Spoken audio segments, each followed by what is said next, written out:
Well, good evening, everybody, and welcome to the South Burlington City Council meeting for May 18th, 2026. We will start our agenda with item number 1, which is the Pledge of Allegiance, led by Elizabeth Fitzgerald. I pledge Allegiance to the flag of the United States, to the republic for which it stands, one nation, under God, indivisible, with liberty and justice for all. Thank you, Elizabeth. Item 2 is instructions on exiting this building in case of an emergency and review of our technology options with Jesse Baker, the city manager. Thank you. So thank you for those who are joining us in the room. If there's an emergency during the meeting, you can go left or right at the rear of the auditorium and then turn left or right to get outside. For those joining us online, thank you for joining us as well. If you'd like to speak during any item on the agenda, you can use the raise hand function on the webinar and the chair will call on you, or you can indicate that you would like to chat in the Q&A and I'll have the chair call on you. Other than that, we are not monitoring the chat for content. Thank you, Jesse. Item 3 is the agenda review. Do we have any additions, deletions, or changes in the order of our agenda items tonight? Seeing as we don't have any, we'll move on to item 4, which is comments and questions from the public not related to tonight's agenda. I don't think anybody in the audience here is in that category. Anybody online raising their hand? Going once, going twice. Okay then, we're flying through this. Okay, item 5, councilors' announcements and reports on committee assignments and city managers' report. Andrew, would you like to start with some of what happened to you last week? I'm not sure I want to go there, but if anyone would ever like to do the Allagash Wilderness, I'm happy to chat.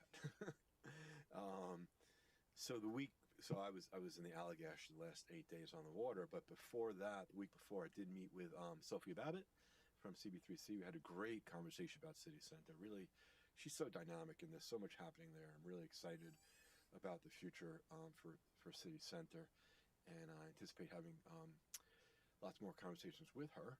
I attended the fire department recognition ceremony, which was really, really moving, and at one point many tears in the audience, and really appreciate the work that our fire safety professionals do in ensuring the community safe. And I think we have an amazing group, and it was really like I said, a very moving ceremony. And then I attend these Run on Climate events, and they had an event where all their interns kind of presented the work that they've done for cities, municipalities around the country, and they're great. They're great. They're college students, they're graduate students. They know a lot about energy and environmental issues, and they're really anxious to do more work for South Burlington. And so maybe we'll have an opportunity to tap into them to get their expertise and get their help and help give us a lift. So that's it for me. Thank you, Andrew. Elizabeth? Yeah, thank you, Tim. I had a chance to attend both the Economic Development and Planning Commission meetings, and as always, a lot of exciting things going on with both of those. We also had a housing committee meeting following Fair Housing Month, and I had the opportunity to, with Kelsey, kind of report out on some of the Planning Commission initiatives that might be focused on adaptive reuse and non-conforming use of buildings, and then also the hiring of the Economic Development Director, which is targeted for the next fiscal year starting July 1st. I also was invited to go on a tour of the Janet Munt Family Room in Burlington, and they serve about 1,600 people, about 600 or 700 families, many of them immigrant families and new Americans, and on a very limited budget with about 25 employees. About half of those are full-time, and we talked a lot about maybe some of the services that they work with partner organizations that might benefit families in South Burlington. So actually I hadn't touched base with you Jesse, but I would like to just meet with Bree from the library and maybe talk about what she's doing in that regard. And also, I think this may come up a little bit later, but whether or not UVM is doing the social service internship that we had maybe 2 years ago, because that clearly fit a need, and it was very consistent with some of the services that families needed and were getting through a Burlington center. So that was very helpful. And at the Housing Committee, we did review the 2 events that the Housing Committee had sponsored here at the library. There is another event, which is a 2-part event, but the one that's being sponsored in the library, June 22nd, is a Learn from Your Neighbors housing event. And that is focused on a number of the initiatives to bring infill opportunities in, and things that maybe people have already done. And we have speakers from other communities coming, including Winooski, and I can't remember the other towns that represented, but that should be a great event. And then there's some discussion about having, certainly based on the success of some of the movie showings we've had here, also having a movie called Fault Line, which deals with a San Francisco-based or West Coast-based community that was built to be resilient, and also dealing with some of their geographic considerations in that area. So anyway, that's what I worked on. Thanks. Sure. Sorry, I almost forgot, probably because of the trauma, but I just did a CCTV show, Tea Time with Lydia, who's Lydia Diamond, who's terrific. She hosts a great show every month that really celebrates community and love of community. And we talked about the Dorset Street incident on March 11th. Our guests were very passionate. It was a very lively conversation, and people may want to watch that. Great. Thanks, Andrew. And thank you, Elizabeth. Lori?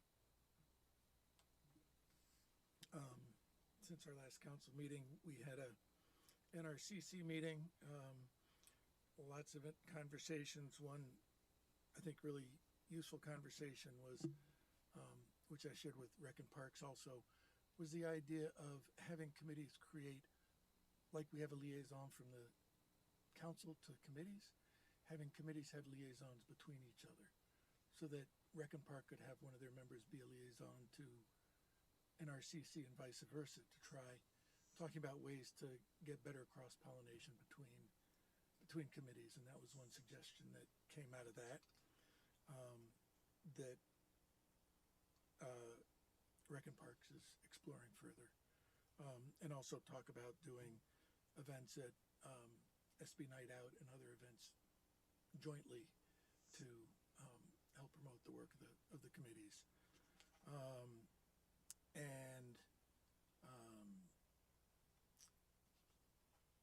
Rec and Parks Director's Update, we had a lively conversation about pickleball, and 3 members of the committee have established a subcommittee to start doing the work of looking into options and starting to get together materials for a presentation to council. So that's underway. I was over in the Laurel Hill neighborhood several times over the week and the weekend. Spoke with a number of neighbors. Traffic is way down there. Big sigh of relief from folks. I was there on Saturday. There was no one on the pickleball court at the time. So the initial feedback is that the decision we made has made a significant impact, and we'll see where that goes over time. I also was at the Firemen's Appreciation Night, and it was a very moving night. And I think that our public safety team, not just fire, but fire, safety, ambulance, all of them are remarkable and love their job, but also sacrifice an incredible amount for our community. And I never realized how much until I have been engaged in a more active way with them, and it's really impressive. BCA met last week, and we heard 3 requests for abatement. and we're getting ready for the upcoming elections and primaries. And I've had several meetings with regard to the meeting with migrant justice that's going to be happening this coming Wednesday, and there will be a report out on that once that's complete. That's it for tonight. Thank you very much, Lori. I also went to the fire department recognition event. It was really great, and our department is great. And everybody looks really good in their dress uniforms. I just gotta say that. There's nothing like dark blue and brass, and I really appreciate it. Also went to the same planning commission meeting that Elizabeth went to. There was a lot of discussion about some small LDR updates and changes. One of the interesting one was to change the bond timing to the certificate of occupancy from the zoning permit issue. That's on the table, as well as some changes to other zoning permits. For example, smaller in-home changes that don't change the dimensions of anything inside the house might end up reducing the cost of those permits to zero as long as they don't change anything substantial. And there needs to be discussion among the council because of the effect on the budget for that as well. And also there was lively discussion about changes in the LDRs that might affect the possible building of data centers in South Burlington, which then fostered discussion about the state and the region. Very interesting. These issues are coming up nationwide because of the huge amount of water that data centers consume and their effect on the environment and everything else that goes with AI. Also went to the same meeting Lori did with the BCA, where we did discuss the elections, and we did have 3 abatement items on the agenda. Yesterday, I went to the Awasisi Disc Golf Grand Opening behind the high school, and I actually got par on one of the holes, first time ever. I also got wet because I was down in the muck because my disc went way down into the marsh. It's a really fun course. It was my first time ever doing it. I actually went and Outdoor Gear Exchange had a table full of discs, so I bought a putter disc just to get started. And it's in my car. I didn't bring it, but so that's exciting. And then I missed the conversation with a counselor that Elizabeth had at the library because I was sick that weekend. Everybody's coming down with something at this point in time, so that's all I have. Jesse? Oh, I'm sorry. Beth, are you there? Do you want to? Yeah, I'm here. Can you guys hear me okay? Well, not really. Not great. I'm having trouble hearing all of you too for some reason, and everything is maxed out on my end. Is there anything that can be done on your end to try and improve the volume on both sides? Not that I have a lot to contribute, but Something is awry with the sound tonight, and Travis is trying to okay. us as we go, but is trying when you speak is maxing you out, and then when we speak is maxing us or minimizing us, so we don't Minimizing you. Oh, okay. We're doing the best we can, but it's that's better. I don't know what just happened there, but that was better. Anyway, I don't want to be too high maintenance about it, but I'm having a little trouble hearing all of you. So my updates. I also attended and I'm sorry I can't be there in person. I really don't want to spread whatever I've got. It sounds like Tim's already had it. Trying to keep everybody healthy. So I also attended the fire department recognition ceremony, and it was a beautiful ceremony, and I was especially wowed by the oath that these guys take. They basically take an oath that they're going to lay down their lives for anyone in the community who needs pretty much any type of emergency help. I had to take an oath in my profession, and I can tell you, I think they're taking it seriously, and it's a pretty impressive thing that they've stepped up to do for us. So it was a beautiful ceremony. I also met with Ilana Blanchard. She spoke to me for about an hour about the TIF district, so I learned a lot about the nuances of our TIF district. That was really informative, and I hope to get some more information from her in the future. I also met with Sophia Babbitt from SB3C to see where things are headed with regards to City Center. A lot of exciting stuff going on there. And I also watched the Planning Commission meeting asynchronously, and Tim already touched on this, but I thought the discussion about data centers was especially interesting and timely. And I'm glad that city staff were thinking about this and brought this to the Planning Commission so that we can sort of get ahead of it. And if I understood correctly, they're proposing that it be listed as a use that won't be allowed anywhere for now until we straighten out how we want to define a large data center versus a smaller data center, because some organizations already have their own small data centers. So it was a very interesting discussion. And it also brought to mind for me, just as a person who uses very little, I use as little as possible in terms of AI. I don't use it for entertainment purposes, and it just brought it right in front of my thinking, or right to the top of my thinking, the fact that when we use these tools, we are basically outsourcing pollution to other communities. So I think it's important for us to keep that in mind when we decide, how we're going to use tools personally, and also, as we decide what types of data centers we want here in South Burlington, if we want any at all, in the category of large data centers, what that will mean for other communities if we're all using these tools. So anyway, that was a really interesting discussion, and that's all I have. Thank you. Thank you, Beth. Jesse? Thank you. So a few updates from me. The council knows some of this, but I think it's still important to share the community. So last week we announced that Nicholas Storelli Castro will be joining our team as our next deputy city manager on August 3rd.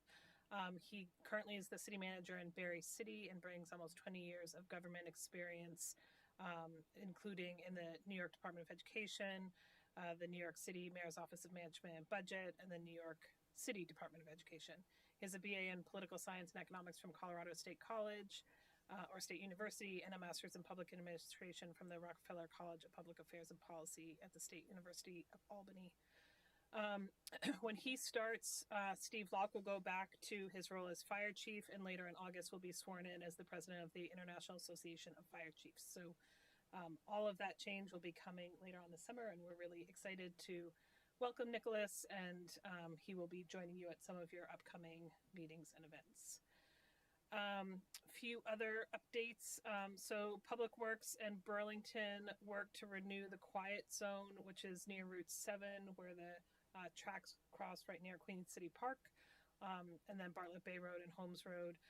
That paperwork is required to be renewed every 3 years, and ensures and creates a system where the trains don't blow the whistles as they're going through those neighborhoods. So it is really impactful on the neighborhoods. We've completed the insulation repair and the painting of the Airport Parkway digester. So if you go past Airport Parkway, you'll see a big new black digester there. We also had, in addition to the disc golf this weekend, we had our first race of the year on Friday at Farrell Park with our glow-in-the-dark 5K. We had 160 runners registered, and it was the first time we used our new chip counting system. So no longer are we counting our 5K results by hand, which is great. And then just a reminder to the community that our farmers market kicks off. Inaugural summer of our farmers market starts June 12th along the airport recreation path. And depending on the night, we have about 30 to 40 vendors each night set up, scheduled to be there for the farmers market. 5 to 7 or 4 to 6. I will look that up online as you go through the consent agenda.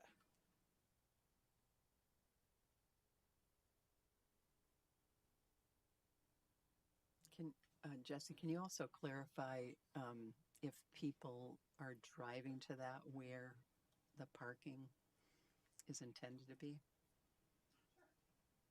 Yes. You can go to the consent.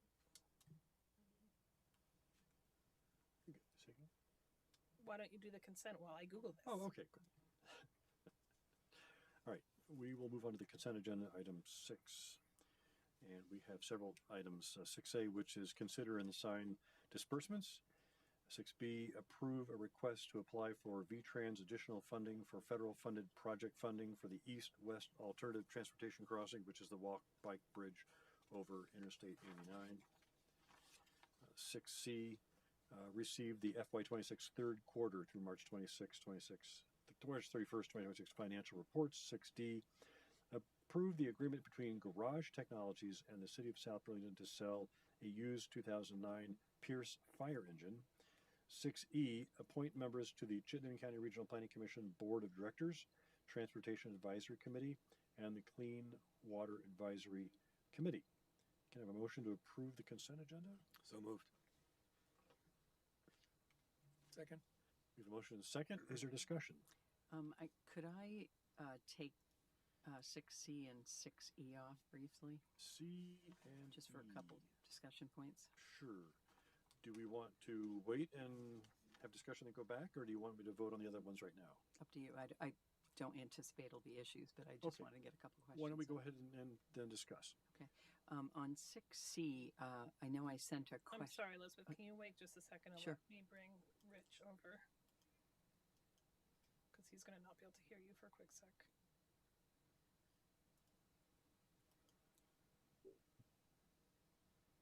So Martha is a bit under the weather today, so we have. Oops, no, we don't. Hold on.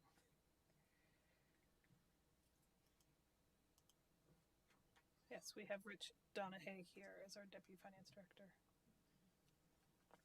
Go ahead. Well, I did ask this question. Rich did respond, but I did want to just put it out there Are you that on? the forecast for the. Oh, sorry, I turned myself off. The forecasted finish, which the finance group does an incredibly detailed job on, is showing a targeted surplus. These are financials through third quarter, so we have 1 quarter left in the fiscal year. And it's showing a modest surplus of about $100,000, which is substantially less than prior years. So the question I had is, what's the sort of trigger at the city level where there might be some, prudent measures taken before the end of a fiscal year if we're running that tight, whether it might be selective hiring freeze or certain budget lines that might be pulled back just because they're not critical to operations of the city.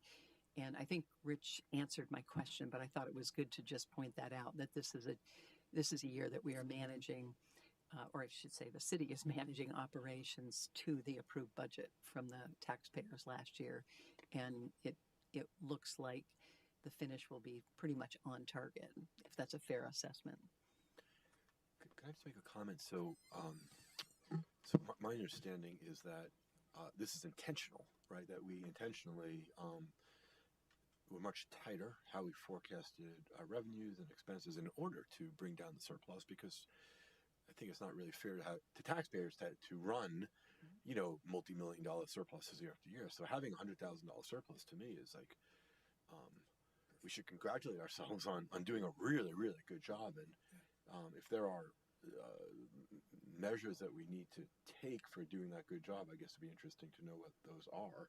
But I think this is good news. And honestly, from my perspective, reading the report, I was really happy to see that our local options tax came in like almost where we thought it should be, because with the kind of drop in tourism, I was fearful that that number would take a nosedive. So these financials to me look actually really good. So I don't know. Yeah, and I want to be clear, I'm not being critical of financials. I'm just saying it's very tight relative to prior years. And there were many line items that were running over. And so the potential I'm really asking the question of, is there a point in time in an operating year, a fiscal year, that there are some measures that might be taken to ensure that we don't have a deficit in the budget? And I agree. I think it's extremely well managed, and a lot of those were intentional decisions. But by way of example, the local options tax is running where it's running because there was an additional 5% approved by the legislature. So that is not anything we had control of, nor do we have control over the impact of tourism in the city and so forth. But some of the other line items, and we'll have conversations later tonight about things that have gone over budget by way of example. So it's really a educational question for me, but also transparency to the public too. Rich, do you want to start and I'll finish? Sure. So, good evening, everyone. Rich Donahue, Deputy Finance Director. Appreciate the positive comments about the finance team. Thank you. Regarding the Q3 financial report, yes, in aggregate, expenditures are undershooting the budget. And the revenues are not landing quite where we had anticipated in aggregate. And as pointed out as well, local options tax is running pretty close to what was budgeted. In terms of being able to make fourth quarter adjustments overall, and Jesse, I defer to you, but the charter does allow city council in consultation with the city manager during the fourth quarter, if necessary, not to only make adjustments within departmental budgets, but the ability to also make adjustments across departmental budgets with general fund appropriations. So there is that lever that is available. And as we continue to monitor expenditures bi-weekly moving forward through the end of the year, if we receive any indications that we will veer significantly one way or another relative to the report tonight, we would approach council at that point with recommended actions for your consideration. So, sorry, Travis. So I'll just underline what Rich said. I think this is a testament to not only finance, but all the department heads' work to manage to a tighter budget than we've had in past years. We do see revenues under. We also see expenditures under. So we're pretty confident in the projections. Also, thanks to the added capacity of Rich and in the finance team, we've been able to look at those projections, modeling out to the end of the fiscal year. So that $100,000 also takes into consideration fully paying payroll now, fully paying all of the CIP for the year, what we think we're going to spend in the next 6 weeks. But as Rich said, I've also asked them to do after every warrant for the rest of the fiscal year to true up that projection so that we know as we get down closer to the end of the year, we will end the year in the black. And how do we make the decisions we need to do that? I do want to note, though, while this is good news and a real testament to the professionalism of the team, next year's budget is even tighter. You know, we had this conversation during the FY27 budget process. So we are learning now this quarter some of the tools we are going to have to use throughout next year as we manage to a much tighter budget in FY27. Jesse, I'm just curious, in your professional budget management experience, what should we shoot for in terms of a surplus and or deficit? Like what's good? What's a good management strategy? Should we be shooting for, 100 surplus or maybe 100 down, 100 up, million? Like what do you think is like the right goal for us? Happy to answer that. Rich has lots of CFO experience as well, so put him on the spot if he has a different perspective. I think my goal is to not end the year in crisis. So my goal is to ensure that we have enough money to do all of the things we need to do to deliver the services through the fiscal year. I will say $100,000 I think is really tight. I worry about that. I think it's much better than $2 million at the end of the fiscal year. So I would say, I guess my goal would be to come in between 100,000 and 200,000. Having said that, I think we also we make some structural budgetary decisions here that give us more opportunity to do that. So for example, we fully fund salaries. So we have the ability to ensure that we have full staffing throughout the fiscal year with the acknowledgement that from time to time we are going to have lags in hiring and there will be surplus associated with that. I think that is something that gives our staff a real comfort that they're not, that they're going to be able to replace their colleagues as they move on to other things. And it does give us a little hedge if revenues underperform or other things go over budget. I guess I would say my goal would be between, under $250,000.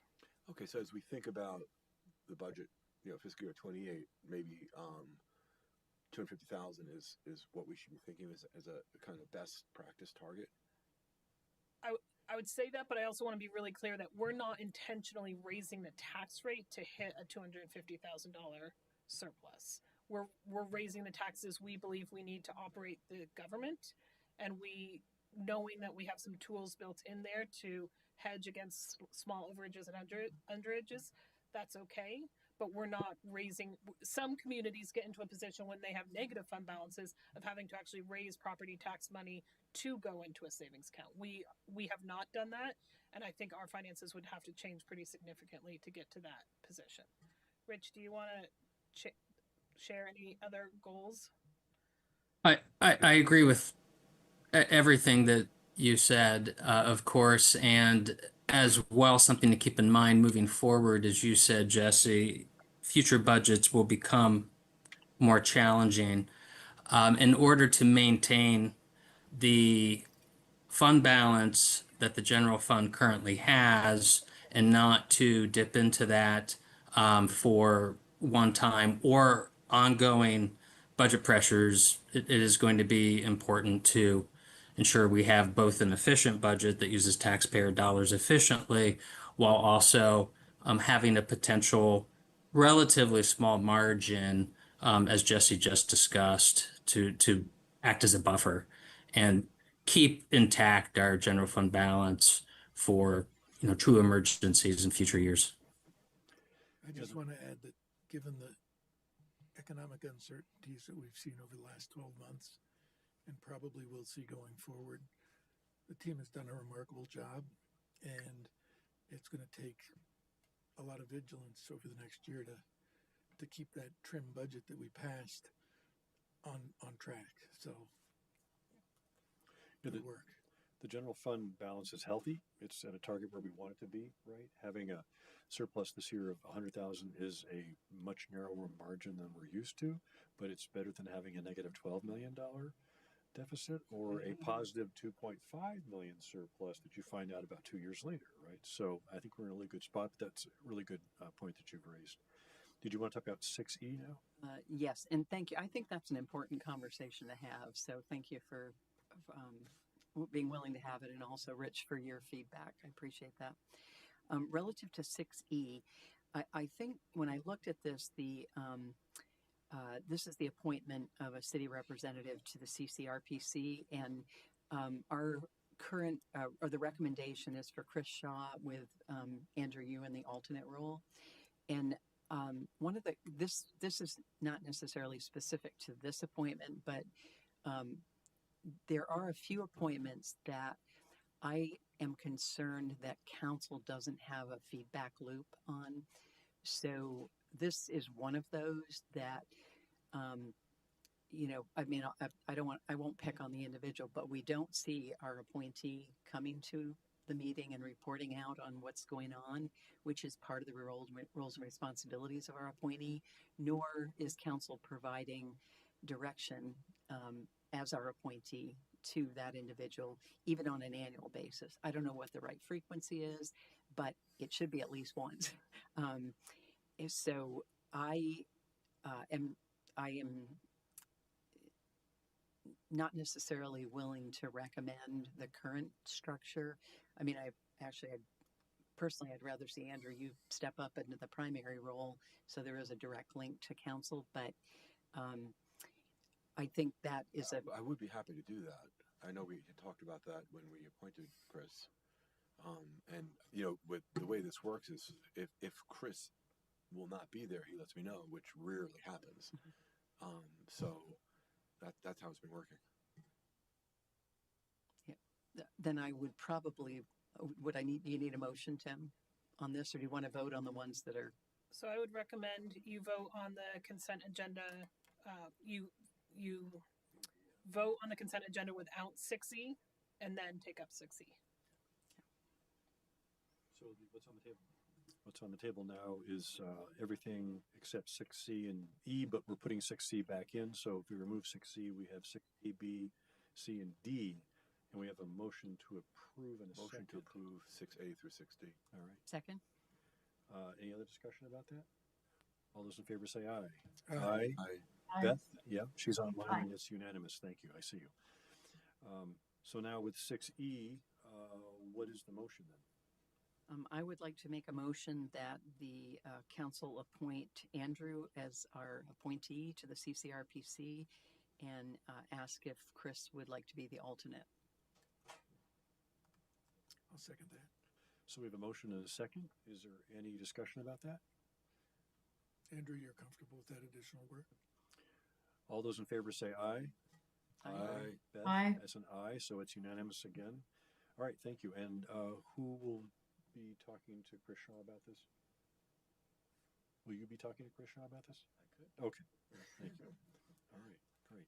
So we're satisfied with the consent agenda items 6A through 6E. Thank you very much. Moving on to item 7, which is the FY27 Policy, Priorities, and Strategies Committee presentations. And we're going to start with housing. Come on down.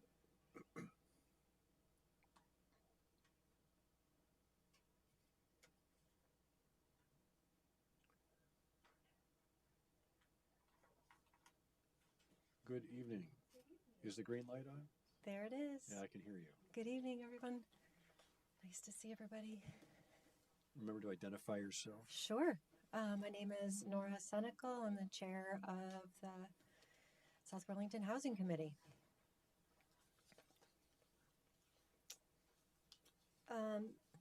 So how would you like, do you want just to go bullet by, point by point, or would you like me just to make a statement about all of them, or what's your preferred? There is a presentation, right? So just a reminder to the council for all of these work plans, there is one because the committee submitted them using Anna's template. Thank you Yep. very much. Enabled us to keep a database. It's all in one report. If you click on the committee name, you go exactly to your submitted report. Yes. Why don't you go point by point then? Yes, yes. Right, great. Thank you for directing everybody to bring it up, because that's what I'm using here.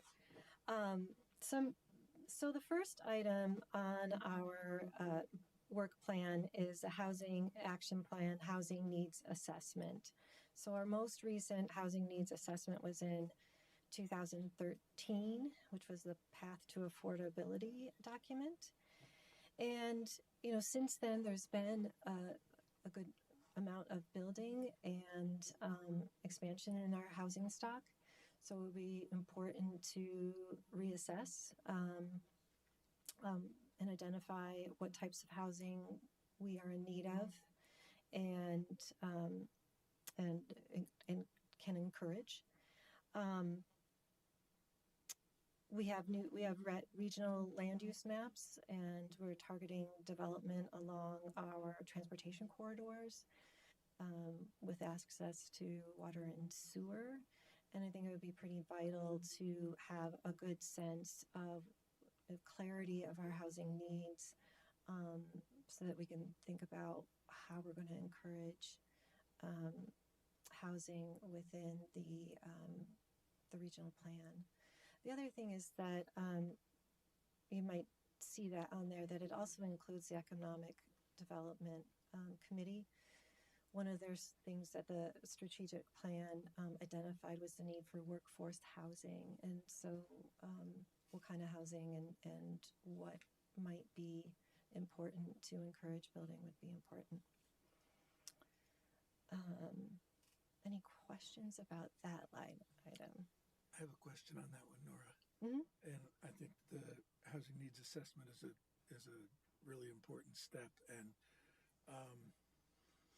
I know there's a lot of conversation about the housing crisis, and also a lot of conversation about affordable housing. And one thing I think I would love to see someone tackle, whether it's your committee or someone else, is to really answer the question or look at the question, how do we make housing affordable? We banter this word around, and a lot of the ways we've been building houses in the past do not produce houses that are, quote, affordable. Mhm. What are the mechanisms or tools or housing styles or sizes, et cetera, Mhm. that we need to focus on to actually speak to the issue of affordability? And that also speaks to the needs assessment of affordable for who. Mhm. I Um, think, yeah, I think those are really important points. I think some of the work that your planning department has been doing to simplify land use regulations, right, to streamline things, to make things more straightforward, right? So we're spending less time putting in applications and clarifying things. We're allowed to build more on smaller pieces of property, which also makes things more affordable. We have a plan by, or kind of a program being developed, it has been, it's in the midst of being developed by the state, the 802 Homes, which is bringing online housing, different plans that are more affordable, and some of which can be manufactured off-site. So all these things go into bringing the price down of houses, land use, like how big, right? How big is the house? How big is the piece of land? And where is it located? As you do this work and report back to us, I would love to hear Sure. more focus on that. So I just Yes, wanted to share that. absolutely. Yeah, I think it is a focus of our committee. Did you see the 7 Days article on the Absolutely. pre-designs on, Oh, yeah. on housing that's there, Yeah. like pre-authorized? Yeah. And yeah, that was a really good article. There's- I think it's great. Yeah. I think it's I think it's exactly what we need. Yeah. Yeah. Nora, do you anticipate that the committee will do the assessment, or would we hire a consultant to help do it with the committee guiding? How would you anticipate that happening? I think the committee would spend this part of this year developing the scope and the questions and what we would want to have answered and explained or researched. And in the past, I believe it was we hired outside consultant. So Beth has her hand up. Yeah, thanks, Tim. Firstly, I'm still having, I think I'm not the only one. Sandy Dooley also mentioned she's having some trouble hearing folks. Not Nora, but the counselors. If you guys could make sure your microphones are a little closer to your voices, that would be really helpful for those of us who are online. So Nora, I have a few questions. The first question is about affordability and about the current definition of missing middle. And I know you've defined that term for me recently, and it's my understanding that it applies to certain types of housing, for example, duplexes. And I know that the duplexes that I see coming on the market are definitely not what I would consider affordable. So I guess my question is, are there different ways of defining missing middle housing? Because I can tell you the duplexes that are going up on Park and Dorset start in the mid sevens, in the mid 700,000. So, when I hear missing middle, I sort of think, middle class, affordable for most people. But I just wonder if maybe our definitions need some tightening up. And I say that as someone who admittedly doesn't have nearly expertise that you have. So that's one question. And I could ask my next question, or I could give you an opportunity to answer that first, because I don't want to Sure. overwhelm you with question. So now I'm louder. I'll put this back a little bit. So missing middle does refer to both housing type, but also refers to how much, right? And so, and I think it also is dependent on where. I don't say it depends on where one lives, but you're exactly right. There's, what is the middle range of a house cost, right? Vis-a-vis a community.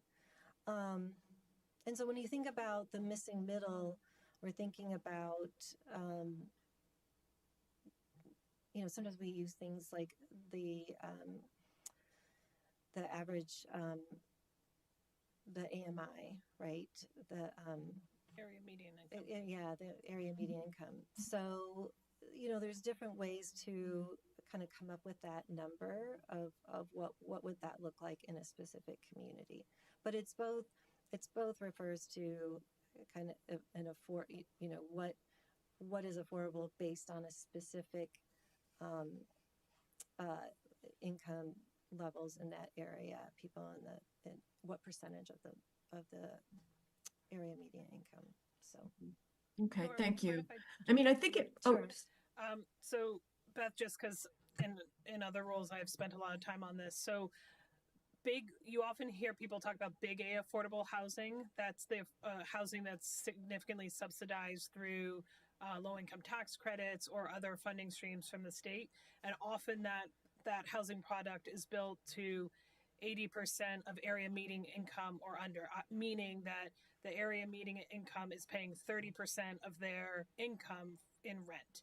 And the missing middle comes from thinking about the 80% AMI to the 120% AMI or 150% AMI.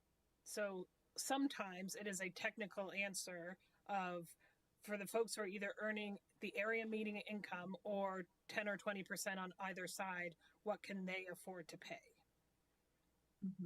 if they Okay. pay 30% for their housing costs? yeah, Other okay. people use it in other ways, but that's kind of the technical definition. Yeah, and I've read that as well, so thank you for reminding me of that.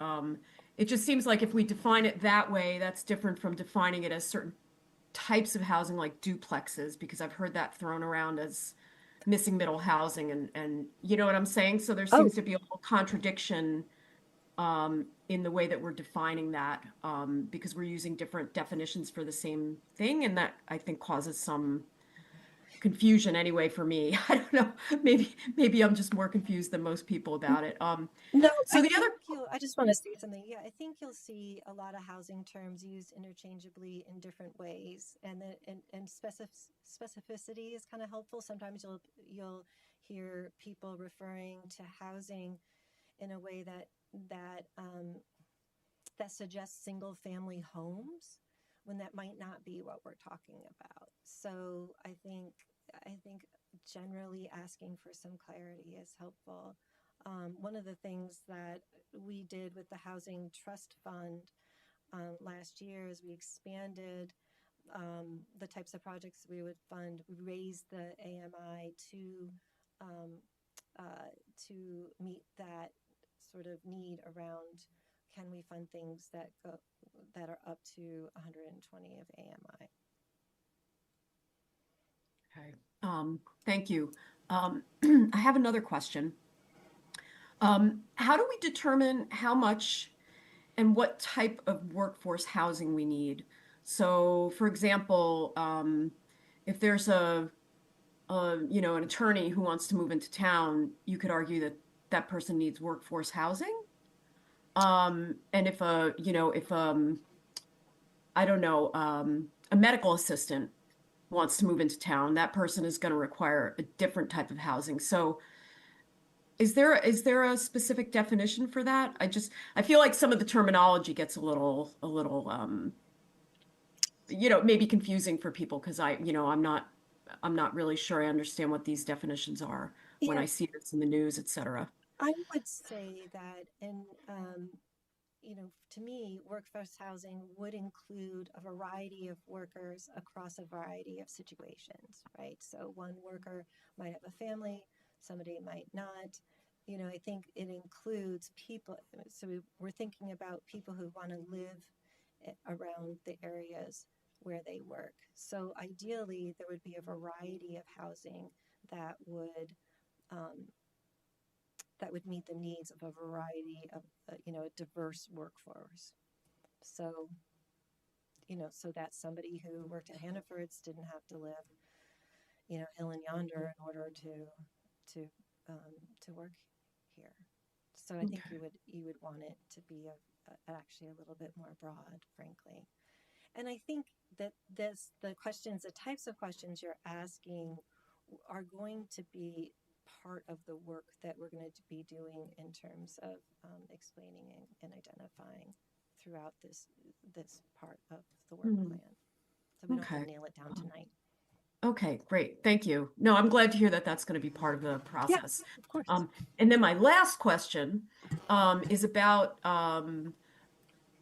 private investors who may be purchasing housing in South Burlington and elevating prices. There was a article out of UVM recently. I'm sure you've read it. And I wonder if your analysis could include that problem and, you know, how much penetration those folks have in South Burlington. I don't know how that would be done, but you know, it may not be a problem in South Burlington. I suspect that it is. And according to Emily Krasnow, it's a growing problem statewide. And if that's pushing up the cost of housing, I think it might be something that, you know, people would want to know. And I'm sure you're already on it. I just wanted to bring that up as a, you know, a concern. Yeah. I mean, some of that data might be available already, you know, in terms of house sales and who was the owner. I mean, a lot of those sales, I mean, that's public record. So some of that, if somebody wanted to look into that, I think. I mean, isn't that how he did his study? Some of this is probably readily available. I'm not saying we wouldn't not do it, but I'm just saying you might not have to wait if you wanted to look into it. So Nora, not to pile on, but I'm wondering, you know, one thing that I've been thinking about honestly for a few years now is that in South Burlington, we're building a lot of rental units, but we're not building small condos, you know, in large buildings. And I know when I started out, the first thing I bought, well, it was actually not a condo, it was a co-op, but you know, kind of the same thing, right? And then flipped into like a 1-bedroom condo and like a 2-bedroom condo, and that like built up the equity to eventually buy a house. And I don't really see that we're building that anymore. And like, I don't know, to me, like this is just intuition, or maybe the data doesn't bear it out, that's like a big problem for a young person wanting to enter the ownership market today, that they can't buy like a small 1-bedroom condo, you know, to own something. And I guess I'm wondering if that's something maybe that would be part of the work you're describing. Maybe the housing committee could look at that. And I know we've had this conversation, Nicole, about, you know, there's some obstacles. There's some federal obstacles, state obstacles, warranty things, you know, Fannie Mae, Freddie Mac obstacles to maybe building condos. And I'd love to see, you know, in the course of your work on housing needs, some fuller description, you know, some fuller documentation of what are the obstacles and how do we solve them, and are other communities in Vermont building condos, and is it a problem, or is it just like challenge making it up, you know? I'd love to see some of that. So would you suggest having like a separate work plan item? Because Well, that would yes, be great. yes, you could have it as part of a needs assessment, but that's kind of, I don't imagine the needs assessment would really address what you're asking. And then the other thing is would it be something to, can you go find this out and then report back? Because in terms of influence, you just sort of named all the ways that, you know, there's barriers in terms of like, yes, you know, the banking system, the state, you know, the federal laws and whatnot. So, you know, I think you'd have to decide whether you felt like that was a good use of our time. Well, personally, I do. I guess the reason why I thought it dovetailed nicely with needs assessment, because is there a need? Is there a need for more condos or not, right? And if there are, what are the obstacles? But if you would be willing to take that on as a separate project, I'd be all in favor of supporting that. And honestly, it might be something joint with economic development, and they have a lot of expertise in this area and kind of firsthand knowledge. And I think it'd be a really useful document for us as we go forward and try and figure out some of these issues. Yeah, I think that's a good question. My own feeling is that should be answered in the housing needs assessment as a component of, is ownership one of the needs that's not being met? Because I do think we've seen some trends that a percentage of the population is not interested in owning, and that may be driven by affordability, but I'm not sure that's true either. I know I had shared a couple examples of housing action plans, but I do think the housing needs assessment will feed ultimately what the action plan becomes or is recommended around the broad vision of ensuring safe, diverse, and attainable housing options for residents at all life stages at a really high level.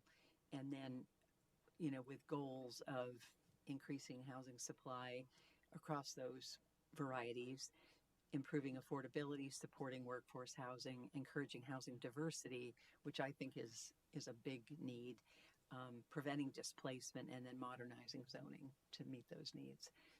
But I think that's what the housing committee is really envisioning with the housing needs assessment, feeding that action plan.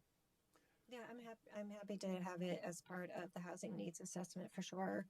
I mean, one of the things that, you know, a lot of times we think of condos as, you know, they might take up a lot of land, but when in larger cities, people might have some type of condo, you know, situation where it's just one building with 4 units. You know, I mean, there's a lot of ways that can, you know, different ways that can look. So we are familiar with a very large piece of land having, you know, lots of, you know, buildings and condo units on it. But, you know, there's other ways that could look. Yeah, I mean, like I was, you know, if one of the large buildings in city center were to be ownership rather than all rental, you know, what would that, how would that contribute, right, to our housing market? But personally, intuitively, I think it would have been a useful thing, would be good, but that's part of the question. Okay. I'm taking You want notes. to keep going with your bullet list? Okay, so housing trust fund and guidelines and use and housing trust fund recommendations. So these go together. So we raised the AMI last year to 120%, or the upper limit of what we would consider, but we haven't created a criterion for dispersing for applications and dispersing funds. And so one of the areas is both creating guidelines and accepting and reviewing applications, but also developing an outreach plan of how would we both inform people that it exists and support them in making applications and dispersing funds. Sandy Dooley has her hand up. Sandy, can you hear us? Go ahead, Sandy. Hi. I just want to say a couple of things. One, I have this recollection that a couple of meetings ago, Councilor Fitzgerald shared information about corporate ownership. And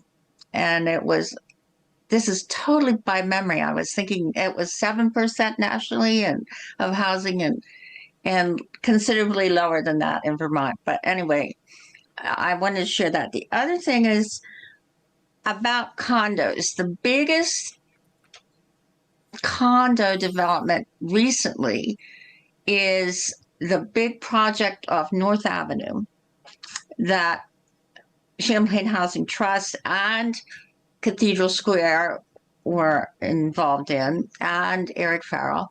Then the one in Shelburne that was recently done where it used to be Harbor Place and it was solely for people who were unhoused. Having condos seems to be, in terms of affordable, only part of a larger development that has rentals too and also serves, well, the one in Shelburne doesn't serve the elderly, but a big project. My vision and dream would be that our new community development director, as part of the housing action plan, as the economic development strategic plan, might take on, you know, you got to find the location and figure out the funding And that's an absolutely wonderful idea and something that I would love for us to do. But with the exception of the Cathedral Square and the CHT buildings in the city center, the rest of the development has been private. And and as Nora mentioned, it's harder to get financing for condos than it is for rentals. Thank you. And the only thing I want to mention is the plan that Nora is presenting was approved unanimously by the committee. Good. Is it true that there is nothing in the Horizon pipeline that's, is sponsored by a nonprofit organization, right? That's funded by tax credits, that's large housing, number of units. Since the Summit properties, right, went in, there hasn't been anything that's been that affordable component, right? Because we have Senior Howard Square, right? We have Garden Place, right? We have the two Summit properties, but since then there hasn't been anything new that's proposed, right? That we know of. The which one?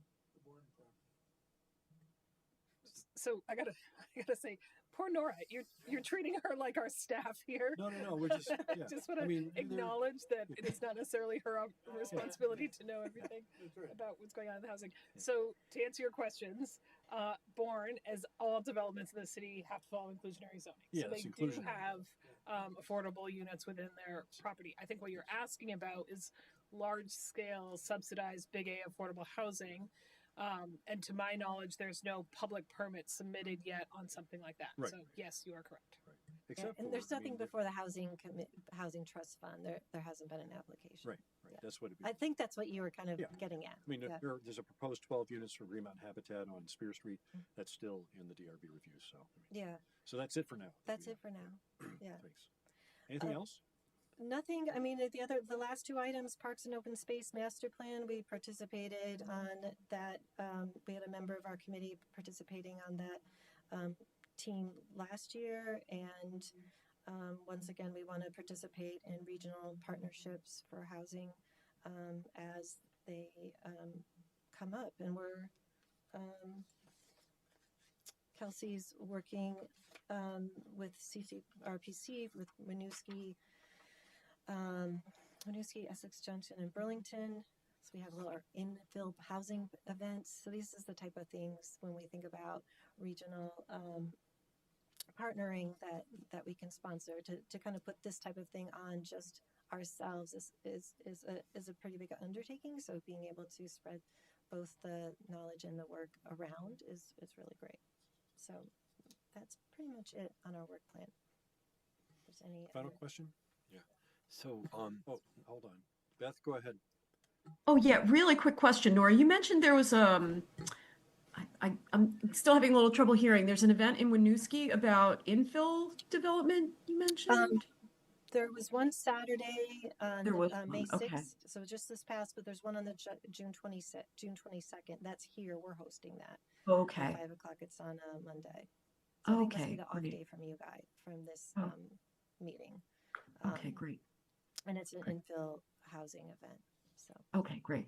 And while I've got the mic, I just want to say thank you for all the work you're doing. If you don't feel like we're just grilling you, but I actually just had a lot of questions for you. So thank you for everything you're doing. Love to hear excitement about housing, right?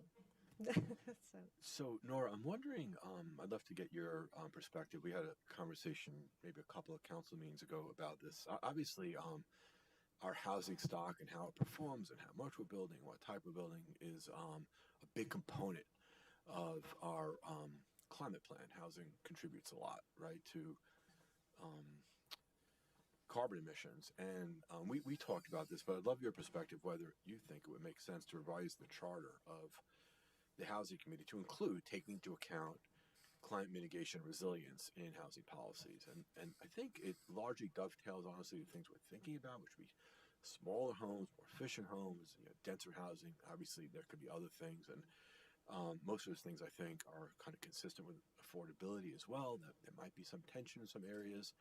But is that something that makes sense to you, to have climate policy as, you know, another strand, or maybe you're already doing it, but as a strand in your work as you think about housing policy and kind of embed that in the charter? I don't know if it needs to be embedded in the charter, but what I'd like to say first is I think we're all pulling in the same direction.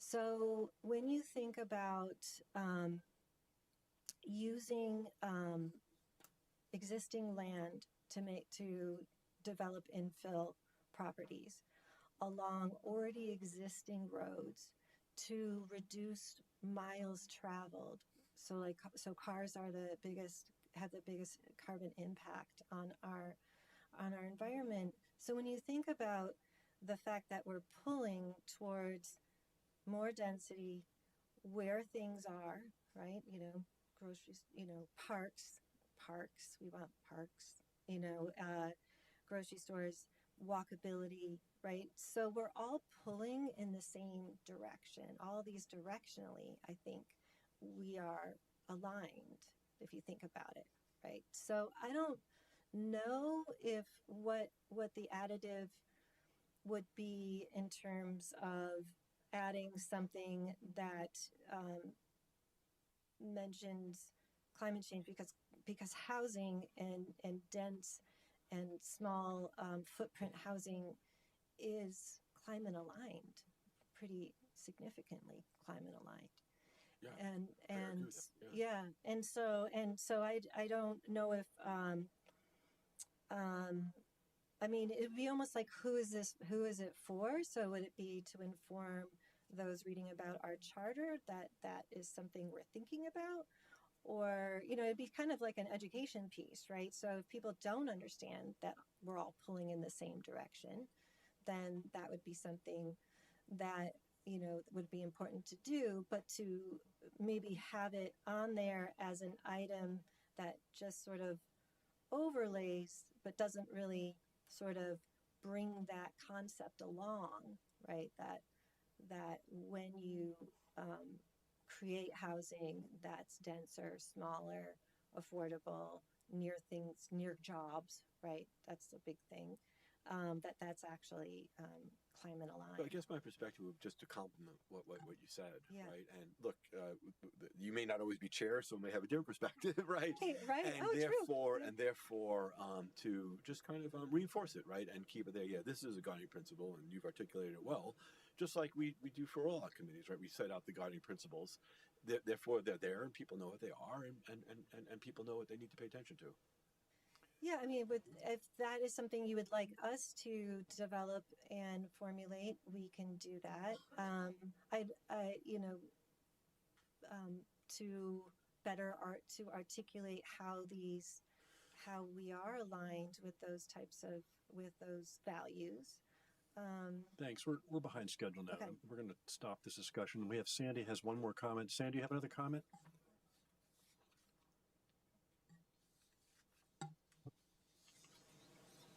This is just in response to a follow-up to Andrew's condo thing, and that is, I would love to have condos and rentals, a lot of them, in the redesign of University Mall. Great. Thank you, Sandy. Tim, can I just make one comment? Quick one. I'm really excited about the needs assessment that will lead to a housing action plan, because this is one of the final master plans kind of that is part of the city plan. When you look at the active transportation plan, the open space and parks, the economic development, this is one of the rounding out plans that I would expect, you know, hopefully we'll see within about a 2-year period. And it really complements all the city plan initiatives. It does. Thank you for saying that. Yeah, it brings everything together. Great. Anything else, Nora? No, I think Elizabeth said it well. Thank you. Tim, so Jesse, will you come back with some language for a charter change? Were you going to do that, or? I was. Okay, good. Okay. Thank you very much, Nora. All right. Thank you. Next up is energy. As they're getting set up, I'll just say the climate change piece to the charter, given that it's the overarching goal of our city plan, ideally would be incorporated into the charter of every one of our committees, because that's supposed to be the overarching guiding principle for all our decision making. Yeah, I agree with housing being such an important sector. Good evening, gentlemen. Please identify yourselves. Hey there, Ethan Goldman with the Energy Committee. Brought a bit of a posse. And Steve Crowley, also with the Energy Committee, and with us also is Fred Kuznetsky, Energy Committee. I'll run through the priorities that we've got on the plan. First up is the Weatherization Plus program planning. This is an example of something that the Energy Committee has long tried to figure out where the best place to insert ourselves to help promote something that's already in motion. We're obviously concerned with low-income weatherization. There's already a program in place. It's got funding from the state. The local weatherization programs are working on it. And so we have wanted to try to be duplicative of the efforts already underway and look for ways to support them. And so what we've landed on here is to actually start out with a bit of an investigation to figure out where is the place where we could use the sort of trusted advisor or messenger from the city role that we have, or that the city could help reinforce, to identify what the barriers are, why there's not more uptake of this program, since it's free money and hopefully, would be doing more good than it has from what we've learned from our discussions with VGS so far. So we have a plan to partner with VGS. We're collaborating with them to combine the data from the city's registry and square footage information and things like that with the energy use data that they have that they're not able to share publicly, but that they can analyze for us and help identify some of the properties that are perhaps most in need of weatherization, and then provide the city with a list. And then we could start by conducting some outreach and talking to the landlords and figure out where the obstacles might be and what might make it easier for them to participate more fully in the program. So the landlords the city would do the outreach to the landlords?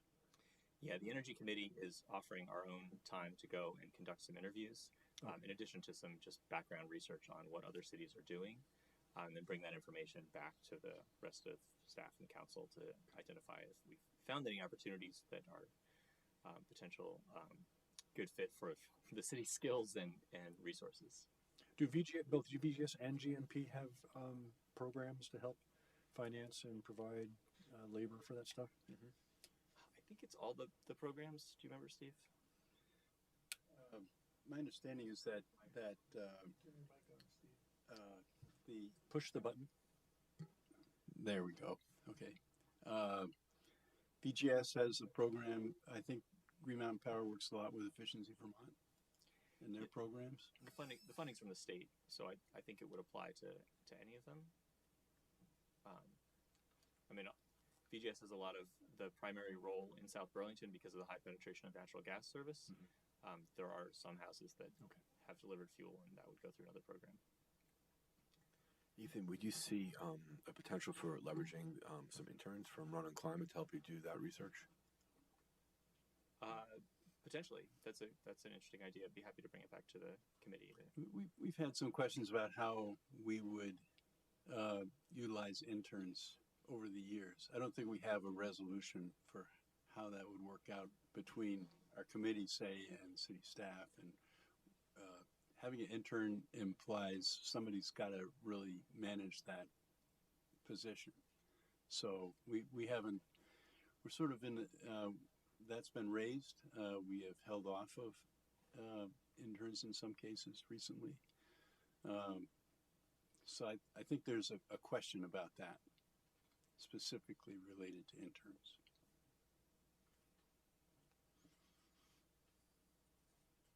Fair. Any other questions on that? No. Okay. So moving on to the next topic, the renewable heating inspection implementation. So this is a follow-up to the renewable heating ordinance. This was motivated in part by some initial analysis that I've been doing in conjunction with some collaborators, including Bettina and some folks from VGS to compare the gas usage for homes before and after the ordinance went into place. The analysis isn't final yet, not yet able to fully share the results until it's done, but so far we're not seeing terribly promising results, and so we're trying to figure out if there are some opportunities to help strengthen the way that the ordinance is implemented. And so again, the first step is to do some research and figure out what are the opportunities for the new inspection regimen, to potentially gather some more information about what has been installed for heating systems in new construction, so that we better understand maybe why we're not achieving as much savings as we anticipated, and figure out if there's better ways of structuring the way that, if there were revisions to the ordinance or better communication and education for the building community, or, right now it looks like there might be a gap, but we don't know where the gap is coming from, and so we want to get some more information. So we wanted to develop maybe some recommendations for data gathering that could be added to the inspection process, and then offer that information to the city to decide if they wanted to include it in the inspection process. Ethan, just to parse that a little bit, so you've looked at homes that have been constructed post the ordinance that are supposed to use 85% renewable energy for thermal load, and you're finding that in practice they're using less than 85% of renewable energy for thermal load? Well, so technically we're not getting the electricity data, so I can't tell you what percentage of energy they're using.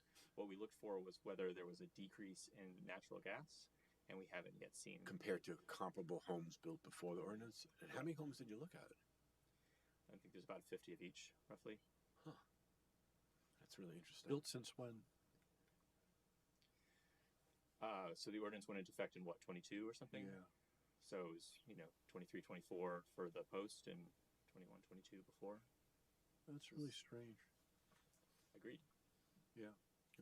So we definitely need to understand that. That'd be helpful research. Yeah.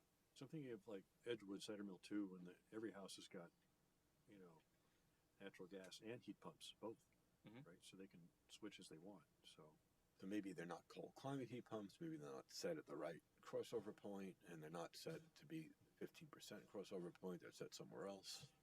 But you also don't have electricity data either. It's true. So conceivably they could be reducing, and the total energy consumption of the new homes could be, say, 5 or 10 times more than the homes before. And the part of the iceberg is underwater and it's all electricity use. That wouldn't really be a great outcome if the amount of gas usage is the same as before, but now that's 20% of the home instead of 100% of the home. So I really hope that's not true. Yeah. It's more likely that one of Andrew's theories is true, that the controls, which is commonly the culprit when we see these kind of hybrid systems go in and not reduce the gas consumption, system design and controls, just going from evaluations from energy efficiency programs that have seen underperforming fossil fuel reductions for heat pump. Are you going to interview people there? We interview people at the programs? Well, yeah. Well, some residents, and ask them. You're going to pick some randomly and say, what have you been doing? We were not planning to go and directly interview residents. In a lot of these cases, our understanding is that the settings on the system are not easy to change from residents, and so they've probably been set by the HVAC installer who put the system in, and probably haven't been changed unless it was another HVAC technician who came out to do it. Yeah. So the target of our conversation so far has been the builders, and then they've pointed us to the HVAC companies, since they pretty much delegate that work to specialists.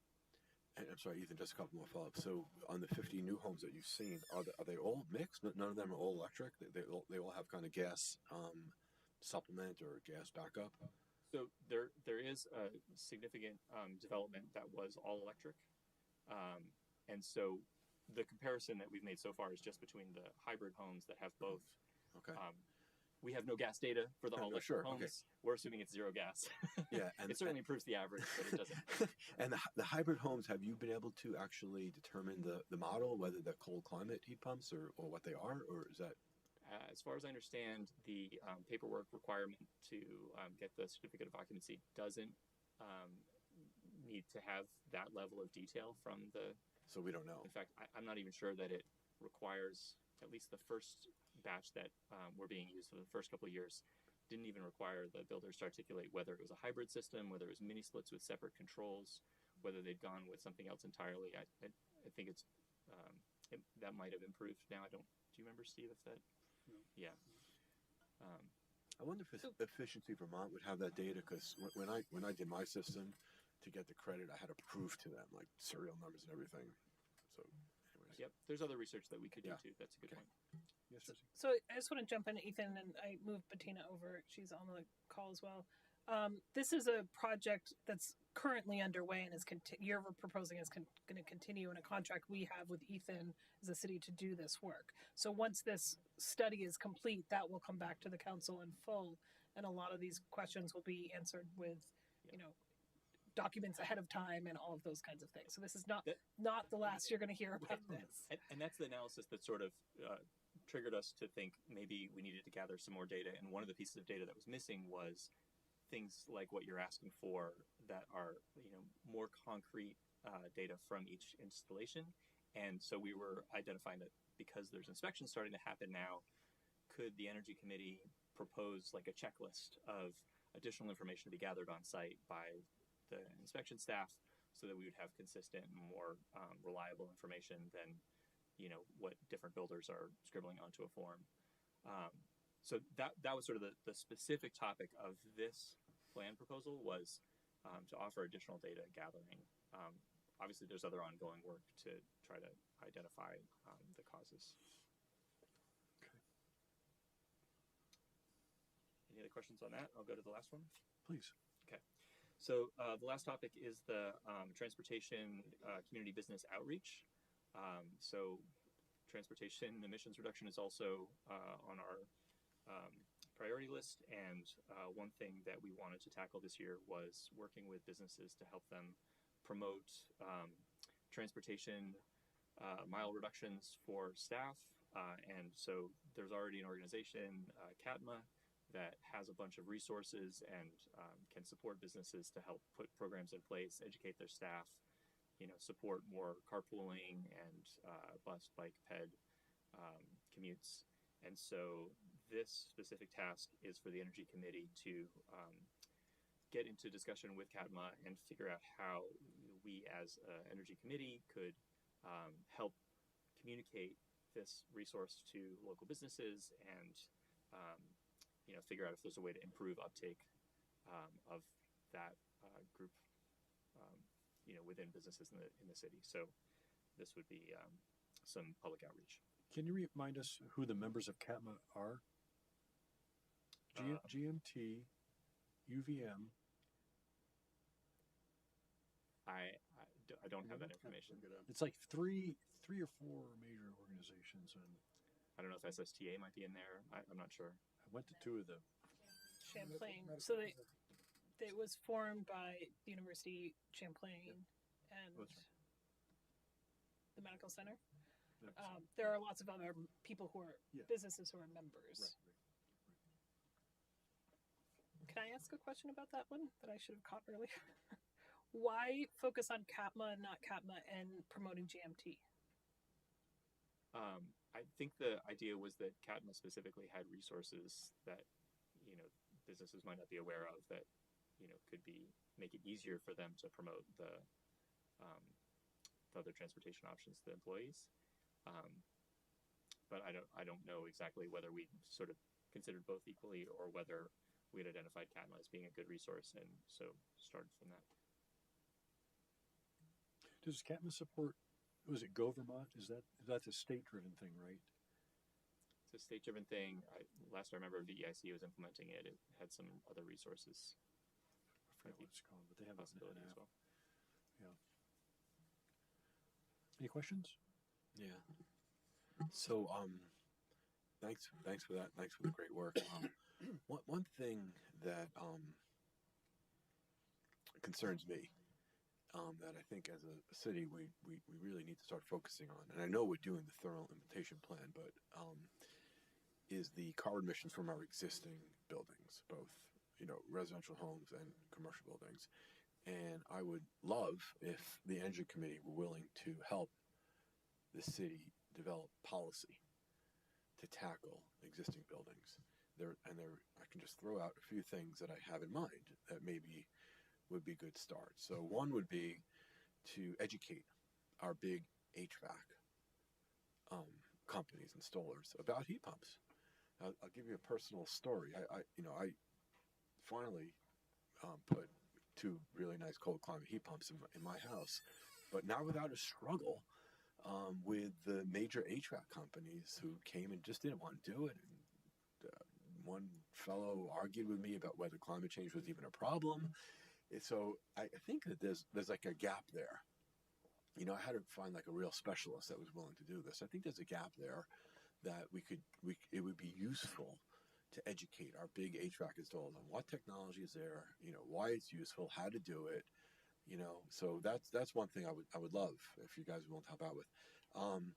A step up from that would be, once they're educated, to think about requiring HVAC installers to actually present homeowners with a green option. The gas furnace fails, the oil boiler fails, and oil burner fails. And what the HVAC folks know is to do the same thing, right? They know how to replace a gas furnace and how to replace a boiler, right? But to kind of say, but you also need to provide the homeowner the greener option, so at least the homeowner has a choice and can compare and contrast. Because if they don't have the choice, they're never going to do it, right? So I'd love if you guys would help us think about that too. And then finally, one idea that I had was for commercial owners, and I got this idea walking around New York City. If you walk around New York City, every building has an environmental grade, A, B, C, D. People don't like to have C's and D's, right, on their buildings, right, whether it's health or whatever. They just don't like to have it. If we would tell folks, you got to rate your building A, B, C, D on carbon emissions per square foot, which I think could be a really easy calculation, and we can do like a check, like a 5% spot check, and put on your building whether you're an A, B, C, or D. I think that would go a long way toward incenting some of the building owners to looking at their weatherization, looking at their heating systems, looking at what they're doing to try and move from a D and C up to a B and an A, without a heavy hand, just with some transparency. So those are some ideas I've had, and I would love if the Energy Committee would take up and kind of, spearhead some of those. A couple of comments on both of those. As you know, the HVAC community is statewide and they don't operate just within South Burlington. I think to some degree, Efficiency Vermont does some of that work with that industry, but it seems like that's where that belongs. And it wouldn't hurt for us to encourage that. But to have the reach to that industrial community seems like strikes me as being a little bigger than South Burlington. Yeah, although we could certainly start with the people that we know. I think it's called the Energy Excellence Network. Okay. EVT's been running for years. Yep. And so maybe that's a network where that kind of outreach and education is taking place to some degree, but obviously not to the degree we'd like to see. What was the second point? Your second point was? The commercial building Building labeling. grades. Oh, the labeling. Yeah. Well, I guess I just wonder, we have talked about this in our committee at some length at different times. And I guess I have to wonder what the culture of control and reach into the nature of the building infrastructure is in New York compared to here. We're a hands-off culture here in Vermont, so it would be, I'm not sure whether that's true in New York City or not. It would be, there's a lot we don't know. It's a huge step to reach into people's lives and explore and get them to have a credible assessment about what goes on inside the bounds of somebody's home. I think that So yeah, I'm not thinking it about may be homes. less of a barrier in New York. I always think of homes. I was thinking commercial buildings. I hear you, Steve. My perspective is it could be pretty simple, right? You get your gas bill, your oil bill, electricity is carbon free. Your tons of emissions per unit of, cubic foot of gas or oil, and you take that, you divide by your square foot, and you post that. Yeah, A lot of private information you're talking about. yeah, we hadn't actually discussed commercial buildings. I think it's an interesting question of whether there's more leverage in the tenants for commercial buildings, because one of the reasons that we decided to deprioritize doing it on residential buildings is that our understanding right now is the rental market is so tight. The idea that a potential tenant would actually be able to use that additional piece of information to discriminate between the many viable options that they had before them just didn't really seem like it fit the current rental market, that people were pretty stuck taking what they could get, and so that wasn't going to influence a lot of decisions. The commercial market is an interesting one because it might be a little more discrimination among the shoppers. The challenge I would see is that there's a huge range of what the expected use is for different buildings. So you go from a warehouse space that might not be conditioned very much for the square footage to a laboratory space that has hundreds of air changes per hour and a lot of very energy intensive uses inside. And so per square foot normalization only works within a particular building class. And I don't know if we have the volume in South Burlington to have enough laboratories where you could compare yourself to all the other laboratories to get a relative range. The Energy Star rating system, what's the home performance with, and no, there's a commercial one too, that I'm forgetting. LEED. Well, okay, LEED from US Green Building Council certainly has a rating, but there's an Energy Star portfolio manager, I think is what I was trying to think of, that has a rating system for commercial buildings and does have gradations within categories. So I think, to your point, Steve, that, having some infrastructure so that it wasn't the city saying, oh, this is a brand new thing, we could, try to institute more use of portfolio manager, which I think Efficiency Vermont also supports and some of the other programs do. So it's an interesting question of whether there's an opportunity for, the city to recommend that. I don't know if we wanted to go so far as to mandate that everyone do it. That's a question for you guys. If Vermont Gas does its homework correctly and it identifies those businesses which are over consuming by square foot, right, then it's the business owner's responsibility to understand that their profit margins would improve if they didn't spend so much money on energy to heat their building, right? So money talks. If you find these people and go, hey, let an analyst come in and take a look at this place. Oh, look, if you did X, Y, and Z, you could save 30%, I mean, that's not difficult to understand. Those are the types of identifications that I think are more important than putting letters on a building, right? Because that really then gets right down to the purse of the individual business owner, because I think they would like to make more money. Everybody wants to make more money, right? So they don't want to spend it on fuel if they don't have to, or on natural gas. Yeah. So. And I don't disagree at all. I think so. One of the things that we've struggled with from time to time in the committee is what is the most effective role for the city and for the committee in particular. And so a lot of these opportunities sound like great recommendations for the marketing department at VGS or Efficiency Vermont, and it's not entirely clear whether the energy committee is the best place to initiate some of this. I mean, we could certainly ask some of the contacts that we have at those organizations whether they've thought about this and whether they're already doing it. But that's what we've sort of struggled with, is like, what is the role, right? So if there's opportunities to pass policy that we can bring to you guys, and then you can make that into something that's enforceable, that's a great role for the city because we're the only city in the city, right? But some of these other things, we haven't really been confident that our intervention would be the tipping point. It's worth pointing out that VGS has been fairly aggressive in these kinds of programs, and this would be another program that VGS might well want to pick up on, but they do have, they're busy with other programs to do with the same goal in mind. And EVT definitely promotes the portfolio manager tool and uses that as part of it. So that's basically the same system of a relative per square foot rating. And I just climate add manager that wants to give go ahead. talk Go right now. Hey, Bettina, can you hear us? Hello. Good evening. Hi. Good evening, Bettina Miguez, Climate Action Manager. I just wanted to make a couple of comments. I think this discussion is great, and a lot of it echoes many of the topics we've been talking about within the Energy Committee, so I appreciate that.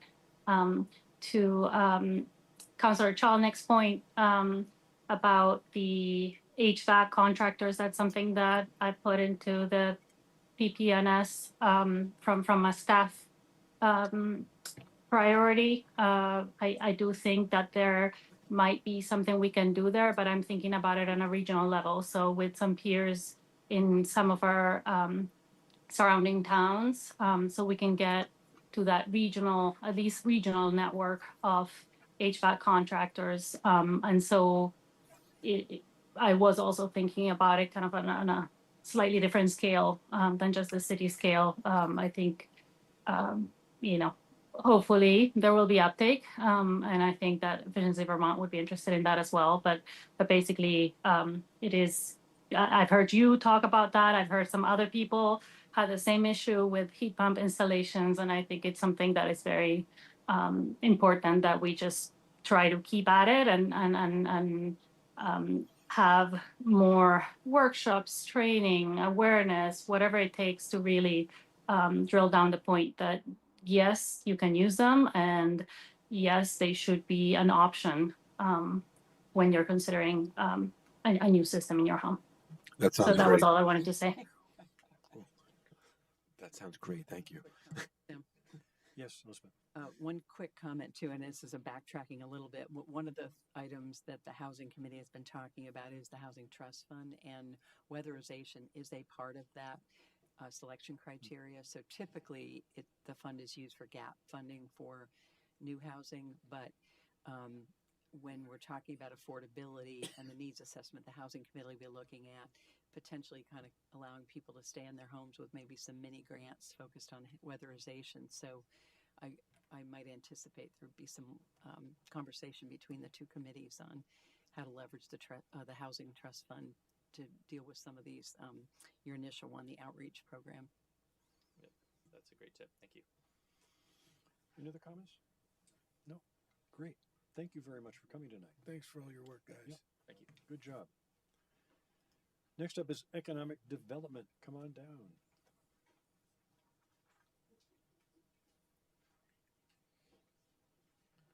So as Nicole comes down, just for those who may present later in this meeting, we're having a little trouble with the sound tonight. So when the folks online speak, Travis has to really crank up the volume. And then when we speak in the room, he's got to quickly turn it down. So if you're having a conversation with somebody online, just try not to overspeak one another. Thanks. Good evening. Good evening. Please identify yourself. Sure. I'm Nicole Lebrecht. I'm the chair of the Economic Development Committee.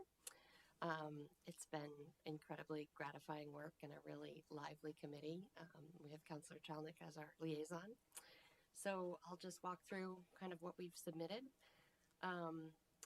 Obviously, item number 1 is to implement the Economic Development Strategic Plan that was unanimously endorsed by Council. And a little aside, that plan has been submitted to the Vermont Planners Association to compete for Plan of the Year. And in case people didn't know that was a thing. So that's exciting. One of our planned activities is really going to be to assist in the orientation of the Economic Development Director. That's a very exciting move for the city, and it's really going to advance the plan. Our work as a committee has, I'll go through sort of our independent work groups, but what we've all been doing is keeping a list of key introductions and ways that we can help the new development director assimilate to the community, network appropriately, and really lend the support of the community committee to their work. So that's really kind of been an ongoing parallel work. The next step, sort of as an overall, is really communicating out the economic development strategic plan. And we have done a little bit of this in fits and starts, but it feels like it really should wait for this professional to be hired so that he or she can be part of that real implementation. But we've developed a strategic grid using like the message, vehicle, and audience, and really trying to hit on what those things would look like, from radio messaging to social media to the SBBA, the Vermont Business Roundtable. And again, working hand in glove with that new staff person. So then we've really taken the committee and taken what we see as 3 key elements of the plan that we could identify some really achievable results and set up some work groups. So those are innovation and aviation, the innovation district and aviation sector, the hospitality and destination work group, and then permit expediting and concierge permitting concept. So within the innovation district and aviation sector, they've built a database of interested parties and people who are already working on these efforts to make sure that they're kind of working in tandem and are going to bring the economic development director in. That's a really exciting sector right now because there's everything happening with the tech hub and then everything happening at the airport. In terms of hospitality and destination, there's a really strong effort to coordinate with the SB3C on building City Center as a destination. So that team is really looking at how do we mimic some of the things that have worked really well in Burlington, or how do we mimic some of the things that Shelburne's doing? And every time I'm at one of those Shelburne events, there's always people from our Economic Development Committee there learning. And the really nice thing about these economic committees is the sharing of information and resources and best practices, and how does one community's economic development really raise the region. So that's been very nice. In terms of permit expediting and the concierge permitting concept, we're really trying to lay the groundwork for future recommendations. We're not trying to change or make policy recommendations here. We're trying to improve the process and working really hard to bring all the parties together to the table to answer questions for a potential applicant or someone looking to permit the right project quickly, proactively, without unnecessary or 2-week delays because of meeting schedules. And really thinking about, what kind of tagline does South Burlington want in terms of the right development permitted quickly. And then, overall, I think it goes without saying, we want to support local business and the economic health of the city. We would like to make appropriate recommendations to the council based on our work and the varied backgrounds of people around the table at the Economic Development Committee. We are scheduled to present our plan to the Housing Committee and sort of talk about where our partnerships can intersect and help. It was hard for me to keep my mouth totally shut during those conversations, so I would love to see if some of our work could really just dovetail really well with what they're doing. And again, it's a really active committee, and it's been a very gratifying volunteer role. But any questions? I just want to echo what you said. I think it's a terrific committee with folks that are really engaged, lots of relevant expertise, people with lots of energy to do things, and it's really been a pleasure watching the committee operate and kind of feeling all the positive energy from folks. Great.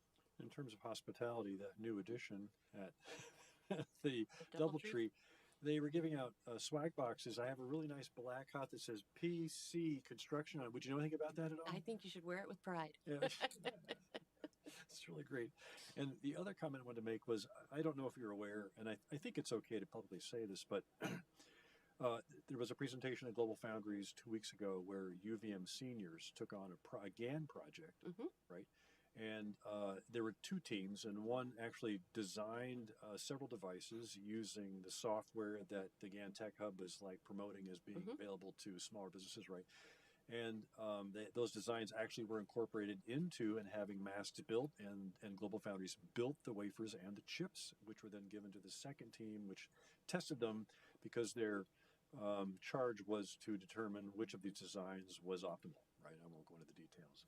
But I pointed out that meeting, I go, is this really officially the first GAN Tech Hub project that just didn't get tested at OnLogic, right? It got tested, at the lab, I think, at UVM. And I was like, but still, that's a significant accomplishment, right? Among the other things that are going on in the city. So I appreciated that meeting, and so hopefully there's a runway where we get to other businesses coming in and using that same cycle, Yeah. right? Well, we're very fortunate that the committee has members of UVM staff, specifically their spatial lab and their career advancement center. So they've been a really great liaison on keeping us up to date. But I think there's more that we can do to communicate what's been done and what's happening to move all of these objectives forward. Any questions, comments? No, I don't know if everyone's seen the job description for the Economic Development Director, but I've heard there's a lot of interest based on just reading the description itself. So hopefully get some good candidates. That's fabulous news. Have you received applications yet? It's not posted yet. It's not posted yet. Okay. Well, that would make a difference. Yeah. Yeah. Well, this is great. This is a great work plan. I really appreciate the hard work and the enthusiasm and the depth that this goes to. So thank you. Great. Thank you. Thank you. Thank you. Next up is the Public Art Committee. Come on down.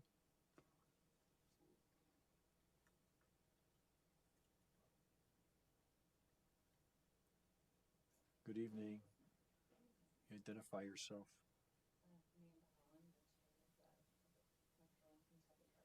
Can you Turn your mic on, make sure the green light's on. Oh, yeah, that Try would again. help. Amanda Holland, Chair of the Public Art Committee. Good evening. I clearly don't use microphones that often, so thank you. What's going on in art in the city? Let us know. All right. I'm also the liaison of this committee. Yes, Tim has been our liaison on and off for a while, so it's very, very nicely aligned. So on our work plan for the Public Art Committee, the first thing that's in there is an item that really relates back to the original charge of the committee when we were the Public Arts Selection Committee and really focused on helping to select art for city center projects. So that relates to the Williston Road streetscape and the Williston Road intersection or Garden Street. And as you all are aware and have seen the art proposals that are out there, we're currently in the stage of going to be meeting tomorrow night actually and having interviews with the artists and learning a little bit more about their proposals. But before making a recommendation back to you, so that is one of our ongoing priorities for our project, or one of our main activities. Can I ask a quick question about that? There are very cool designs out there, and it looks like there could possibly be more than one of them chosen, and I didn't know whether that's, I mean, the bunny could go almost anywhere. Just a curiosity question, if it will be just one that's selected or how that process is moving forward. Sure. So I know that, again, tomorrow night, there'll be a chance for each of the artists to share their proposal. I think we gave 20 minutes for each one. And then we will be, as a committee, meeting and having a special meeting the following week to then have more discussion and selection. So we ourselves have some time to digest that information. But it really does come down to having a lot of the committee discussion. I mean, I've been on this committee for I think 10 years, so I'm one of the last original members. But it is how it has happened for our last ones is really just having a lot of back and forth conversation and thinking about what's the best fit for that space. So I think it will really come down to what we feel like works, and I can't think of the numbers off the top of my head to know if with our and that was one of the benefits of wanting to combine these two projects, is being able to they're adjacent to one another and being able to combine that the budgets for both of them to have a bigger impact for our community. But you are welcome to attend our meetings. They are open to the public and hear more about them. The next item is titled Land Development Regulation, and just for being clear, the purpose of this is not proposing to make any changes to the land development regulations. This one is more about facilitating the proposed development review. So there's been more times in the last 2 to 3 years where the development review has recommended a proposal go and connect with the Public Art Committee to just provide some feedback and recommendations back to the DRB, just as they have with other committees or councils. And so this one is really relating back to having some just actions relating to supporting the DRB and providing them recommendations from our committee. The one following that is also a supporting role. So the Parks and Open Space Master Plan, so providing guidance on plan recommendations relating to public art and public parks and open spaces. And this is really a space where we can be able to make sure throughout that process that art is considered as a role in improving walkability, public safety, and placemaking. And I know that that project is itself continuing, so that's an ongoing role. The next one on there is Public Art Gallery. So this is just an annual activity where we approve public art gallery exhibitions and support the city curator in doing a minimum of 4 shows. And we have been very fortunate at, with the city gallery, and that we've worked with many different curators, and each of them have been great and bring their own unique perspective to and connections to artists in the area. And we've been have shows that are either focusing on bringing statewide artists or different local artists into the fold. So that has been a very wonderful aspect of this new building. The next one is one that is has been on our work plan for a little bit, but I would consider this a newer one in that it is the cultural strategy for South Burlington, as we've titled it, and it is essentially the ask for the committee to engage a consultant to develop a cultural plan in order to better understand how we can support the needs and aspirations of our creative and cultural sector, whether it's artists and artist organizations, and then help advance those broad objectives that would also relate back to economic development and social equity and the environmental broader objectives of our city. And so that is one where we have in the past put an ask to the council, and when there was the ARPA inspired funding that was designated in the past, and this has been put on the bike rack. I was wondering if it was called the bike rack. No longer a parking lot. Okay. It's been put on the bike rack, so we are asking if in fiscal year 27 the committee could consider, or the council could consider providing the staff and funding to enable that activity to be initiated. So I think that is our big one for the work plan. And then there is one more. Oh, nope, 2 more. The next one is the community access to art. So some of this is just more broader work to think if there's other ways, or helping to engage and support existing activities around art, integrating it into community planning or programming. Actually, right now, of their own accord, but we are very much supportive. Our recreation department is doing a lot of different efforts that are related to bringing more arts into our communities. So it's akin to that of just seeing where we can support and help to bring other opportunities to the community. And the very last one is land development review for public art. this one has been on there for a little bit too, and we just have not had a chance to fully address it. But this one is, as noted, to develop and communicate the process for the committee to perform reviews and conditions under which they may be referred to us for advisory input. So this gets back to the other one of we have been performing some of these reviews. I think we've had 3, but working back with the staff and the DRB to have some clarification on when things would come to us and if we're giving them back information that they that's useful for them for their review. I don't know if that is me going through all of our work plan items, if there's any questions on any of them.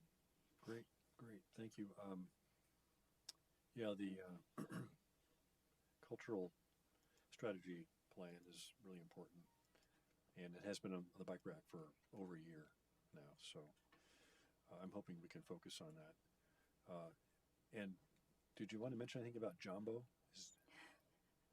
Does everybody know about Jumbo? You do? Yeah? Yeah, okay. Right. You know about Jumbo. Okay, good. So we have to talk about it, all right. I know my Sure. talk. Sure, hold on. Does the Public Art Committee have any involvement when there's a commercial space being developed? And I'm thinking specifically about kind of the gateway off of Route 7 at Swift. And there's a piece of art associated with the bank on the corner, but is there any interface between the Public Art Committee and decisions that a business might make about art they're choosing to put on the property? Sure. At present, there is not, and we are fortunate that there are a lot of examples. Even our building next to us with, I think we call it like the Beehive or something, where there is just art that is going to put in. And I think that would relate a little bit to that last piece. But right now, when we do have some pieces that have come to us, it is just when I'm forgetting the criteria. I'll look to I know Tim was on the DRB for a long time, but the criteria when they are needing to replace some of their, they can't meet the full landscaping budget, then there's this statement that says they can consider sculpture or something. So when it meets this specific lens, that's when we've seen it. But I was just as happily surprised. I live in that area of town, and so when I saw that art went up, I was like, oh, interesting. But that was not something that we had reviewed previously. Yeah, I think it was a complete surprise to a lot of people when they saw it. Yeah. Who's got their hand up? Oh, hi, Beth. Sure, go ahead. Did you call me, Tim? Oh, can you hear me? Okay, is it my turn? I couldn't hear you. Go Okay, because I can't see everybody else on the council. First, thank you for all this great work that you're doing. I think that we need more public art for sure. I just have one quick question and one quick comment, I guess, and I'm going to make them really quick. I'm just wondering, and because I'm guessing people in the community might have this question too, where does the funding come for the public art in South Burlington? Is it philanthropic funding? I don't think it's in the city budget. I'm just curious, and that's just a real fast question, I guess. Would you like to answer that? And I say that as a huge advocate.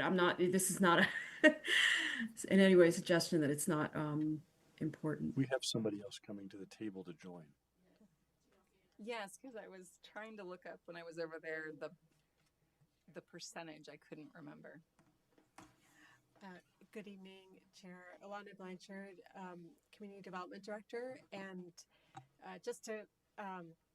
so it comes from funding for public art comes from a variety of sources, and the initial projects that were done by this committee were funded through council policy around funding for public art as part of city center TIF district projects. So those projects are required to have a certain percentage of funding up to a maximum amount, and that Garden Street project is funded through that. There's also been some funding set aside in budgets from year to year between usually 5,000 and 15,000, some years zero, but more around that level. And that funding has funded public art in other places, not in city center. And then the city is receiving a gift from a philanthropist, Todd Lockwood, and that is going to go in Veterans Memorial Park. And so that's almost completely funded by the donor, but then a small portion of it is being funded by the city. We'll fund everything that's underground as part of that project, as well as some engineering. So many sources. Great, thank you. And just a quick comment, well, another quick question and a comment. Does the Public Art Committee have any data from other cities on how effectively public art drives economic development? Because there's definitely a strong correlation there. So anyway, I'll just leave it at that. Because that's a really important thing for the public to be aware of, that this is actually very valuable effort in terms of driving development in the downtown. Yeah, thank you for that comment. I'll just follow up by saying that last part. That would be one of the pieces that we would be hoping to get from doing the cultural strategy, is to be having some of that information like quantified and helping us, just give us some of those pieces. And when Alana was answering your first question, it did make me think of back to the work item of community access to art. I mean, originally our committee was focused on being able to complete the charge of projects that were in city center, and then we did end up having our charge broadened to be elsewhere. And from contributions that have gone to our the CIP have enabled us to put art outside of city center, which this last year we did the JC Park installation. So being able to, that was a part of that smaller pot of money that gets put into the CIP, that we were able to try to branch out and bring art to other places. So thank you. Thanks for great work. And the exhibits always surpass my expectations. It's quite a remarkable gallery. Well, thank you if there's no other questions, thank you for this evening. And I do hope that you all took a chance to vote provide community input on the art pieces out there. Will do. All right. Thank you very much. Thank you. It is 8:35. We're going to take a 5-minute break right now.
They did. Oh, wow. Oh, shoot. Is Beth back? I don't see a camera yet. Oh, here it comes. There, she's back. Okay. Oh, no, disappeared. Anyway, I think she's back. All right. Let's start back up with item 11, which is receive additional information on the Bartlett Bay Wastewater Treatment Plant upgrade and a possible future bond vote. Good evening, gentlemen. All the microphones on and identify yourselves. Good evening, everybody. Let me just get this sorted. Looks like you can see that. Okay. So Tom DePietro, Public Works Director. And with me this evening is John Olin, who you guys have met before. He's our project manager with Hoyle Tanner and Associates. Also Kirsten Warden DePietro, no relation, our lead engineer on the project. And then, as always, we've got Brett McCreary, our Deputy Director of Water Resources, with us here this evening. Bob Fisher, our wastewater superintendent, is online. I think Drew is online. Drew Hamilton, yeah. Drew Hamilton. Yep. With Hallam, who's one of our subs on the project, is also online. I think that's everybody. So before we get into the presentation, Jesse, did you have anything you wanted to note, or should I just launch into it here? Well, one, I'm bringing over Drew and Bob too, so they'll be panelists if you would like to call on them. I just want to, I guess, note that, this is a follow-up to the presentation you received back in March, right after we had opened the bids on the project. I know there's a lot of community conversation about this project. There's a lot of questions out there.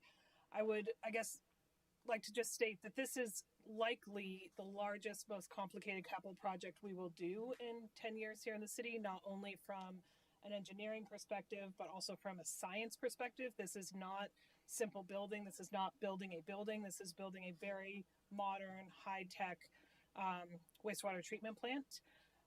And when we do significant capital projects like this, and we are under an obligation to go to the voters to get authority to move forward on a project under PER, Preliminary Engineering Report, which is very initial in a project.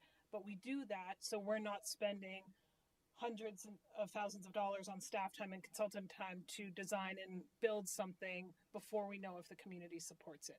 So these things continually change, especially in this high science-based municipal service delivery. We really rely on not only the expertise of our staff, experts on staff, but also the expertise of our engineering partners, and Hoyle Tanner is among the very best in the state, as is Tom.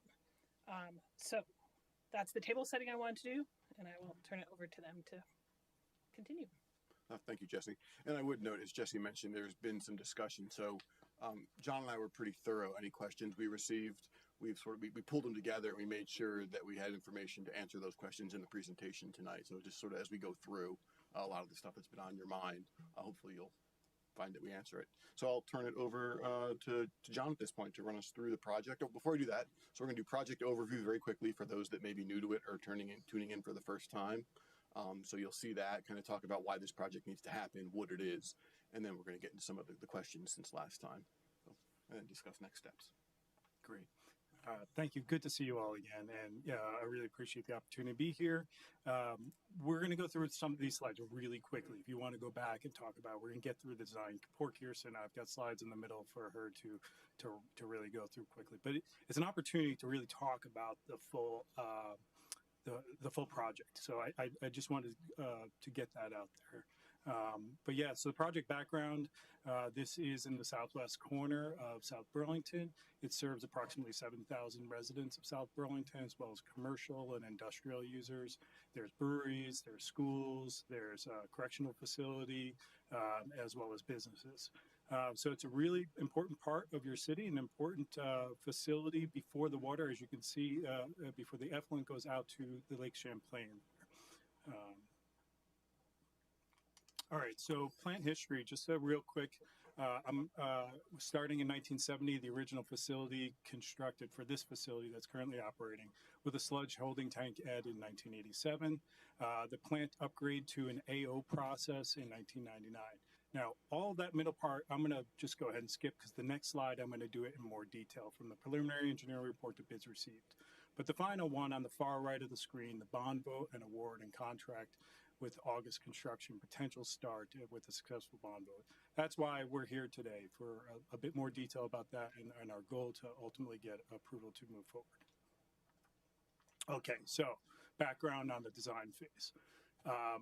The process is, it can take some time, you know, obviously. I want to point out here the step-by-step as we go through.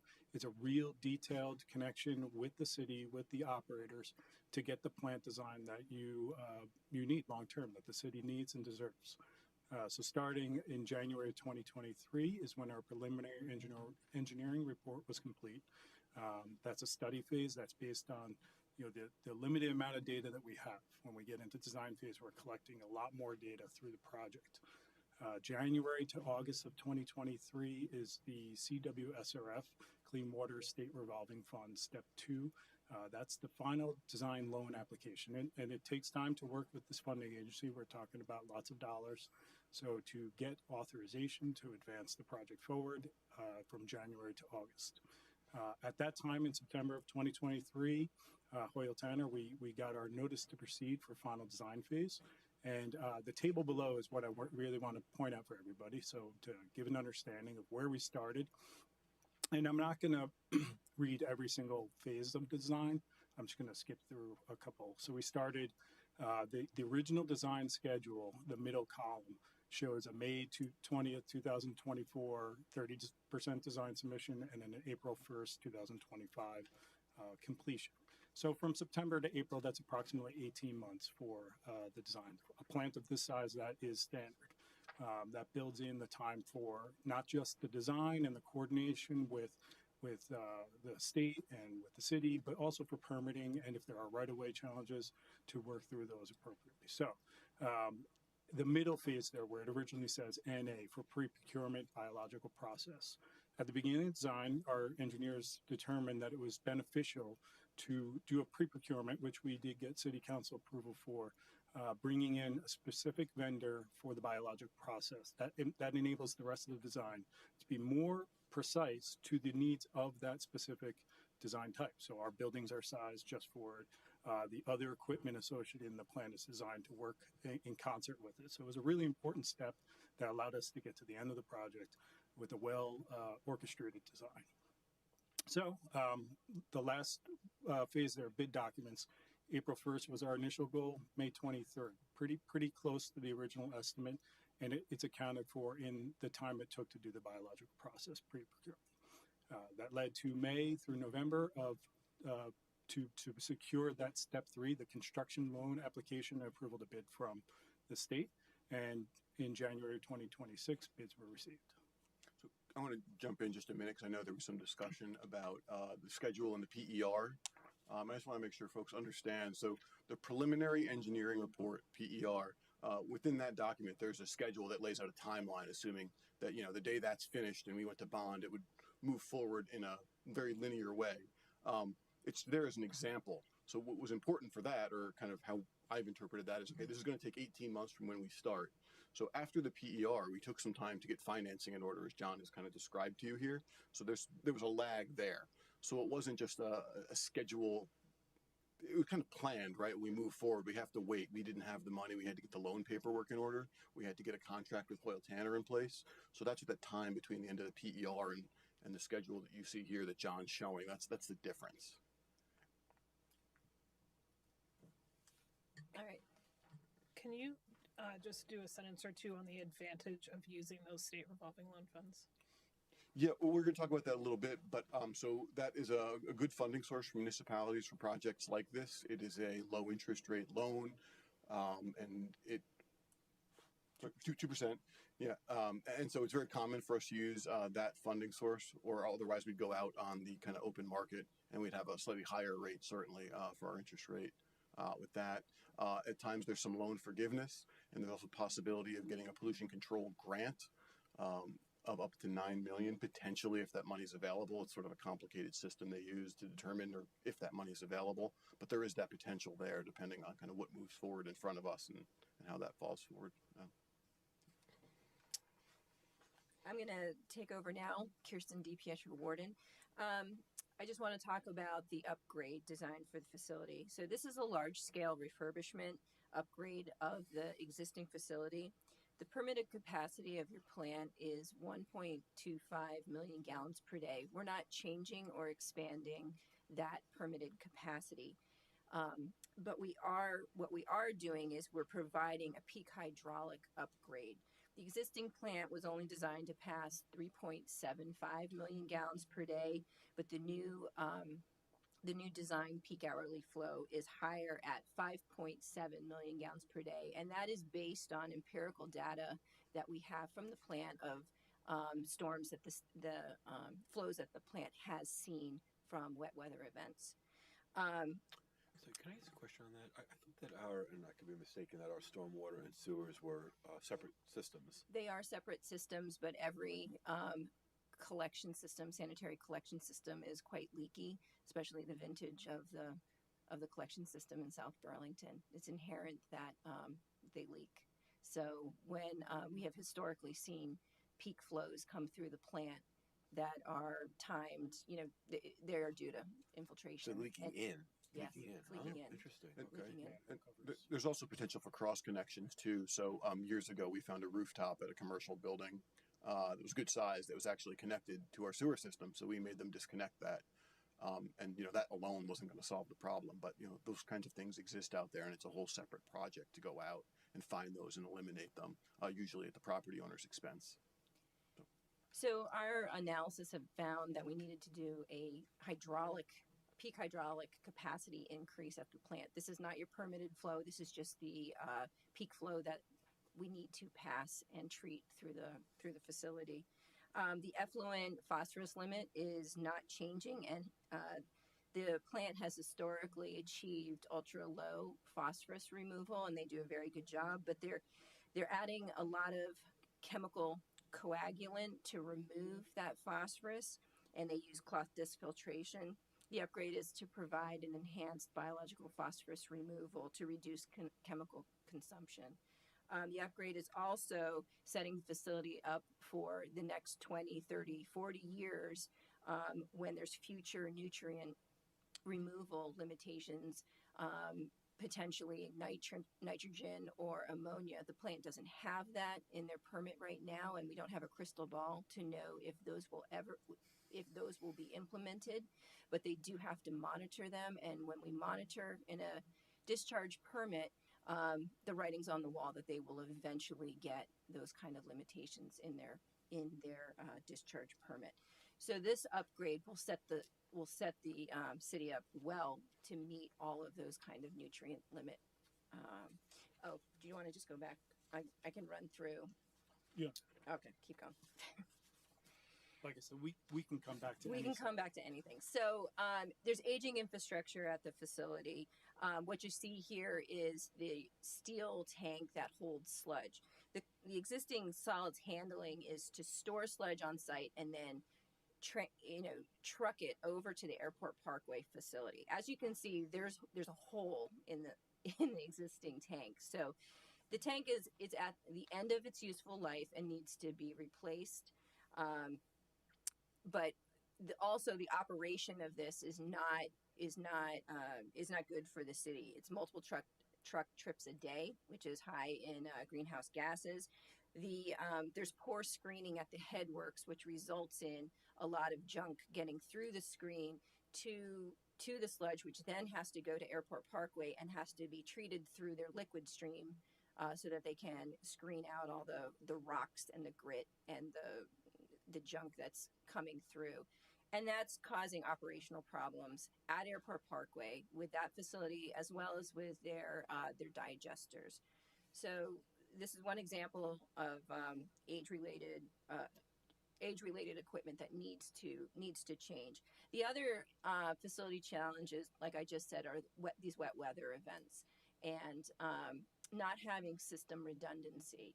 And what I mean by that is when the plant sees these wet weather events, right now there's two clarifiers. If one clarifier were down for maintenance or if something is broken, as you can see here, you can kind of see the corrosion that's on that clarifier. They are at the end of their useful life. There's constantly things are breaking. They have to do repairs on them, emergency repairs. If one of these were down during one of these storms, the facility would fail. They would have a solids carryover that could result in a permit violation. And they have had experiences where the operator was there all night long trying to keep solids from going over the weirs and causing the filters to go into continuous backwash. So they have violated their permit because of this condition. I'm going to quickly run through the different upgrades. We are upgrading, we're building a whole new headworks, and that is to pass the peak hydraulic flow, like I mentioned before. And it's also to solve the issue with the poor screening capabilities that are currently at the facility. Everything's getting through the screen, through the headworks, and ends up in the aeration tanks and ends up in the sludge.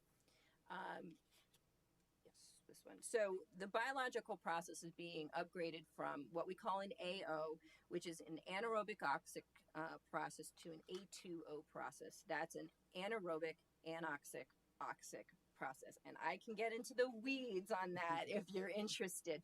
But this is the biological process that will set you up for enhanced biological phosphorus removal as well as nitrogen removal in the future.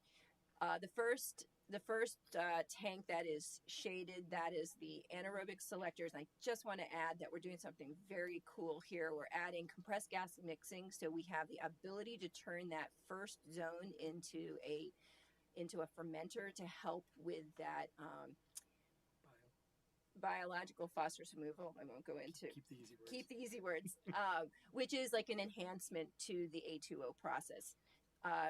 We're just going to follow the flow through. We go into anoxic zones, and then we come into swing zones, which are, we can operate as without oxygen or with oxygen. And again, that compressed gas mixing system can be used if we want to have the right conditions for certain type of nutrient removal, or if we want to aerate them because we want to have more nitrogen or ammonia removal.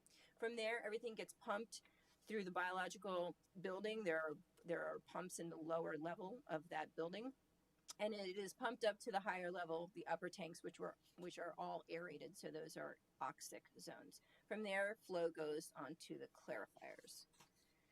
Secondary clarifiers, as I mentioned, if one of the two existing clarifiers were to be down during a wet weather event, the plant would struggle to meet its permit. So very early on, and this was after one of those wet weather events, we had already started design, and this event hit the plant. It was like a December 23 event. The operator was there all night long, constantly adjusting, trying to adjust his return cycle rate, his pumping rate, and he did a good job. But it became clear that we could not, in our engineering judgment, not recommend adding redundancy for a third clarifier. So at that point in the design, we came to Tom and said, this is the right thing to do. This is what you should do to set yourselves up for the next 20 years. Otherwise, it would have to probably be built in the next 5 years or so. So we had to build a new splitter box to split flows and split them evenly to all three clarifiers. From here, flow goes to the filter building, where we are rehabbing the existing cloth disc filters. They currently have 4 discs in them. It's a cloth media filter. We're adding 6, or we're replacing with 6. So we're providing that peak hydraulic flow through each of these filters. This existing building also currently has the UV disinfection system.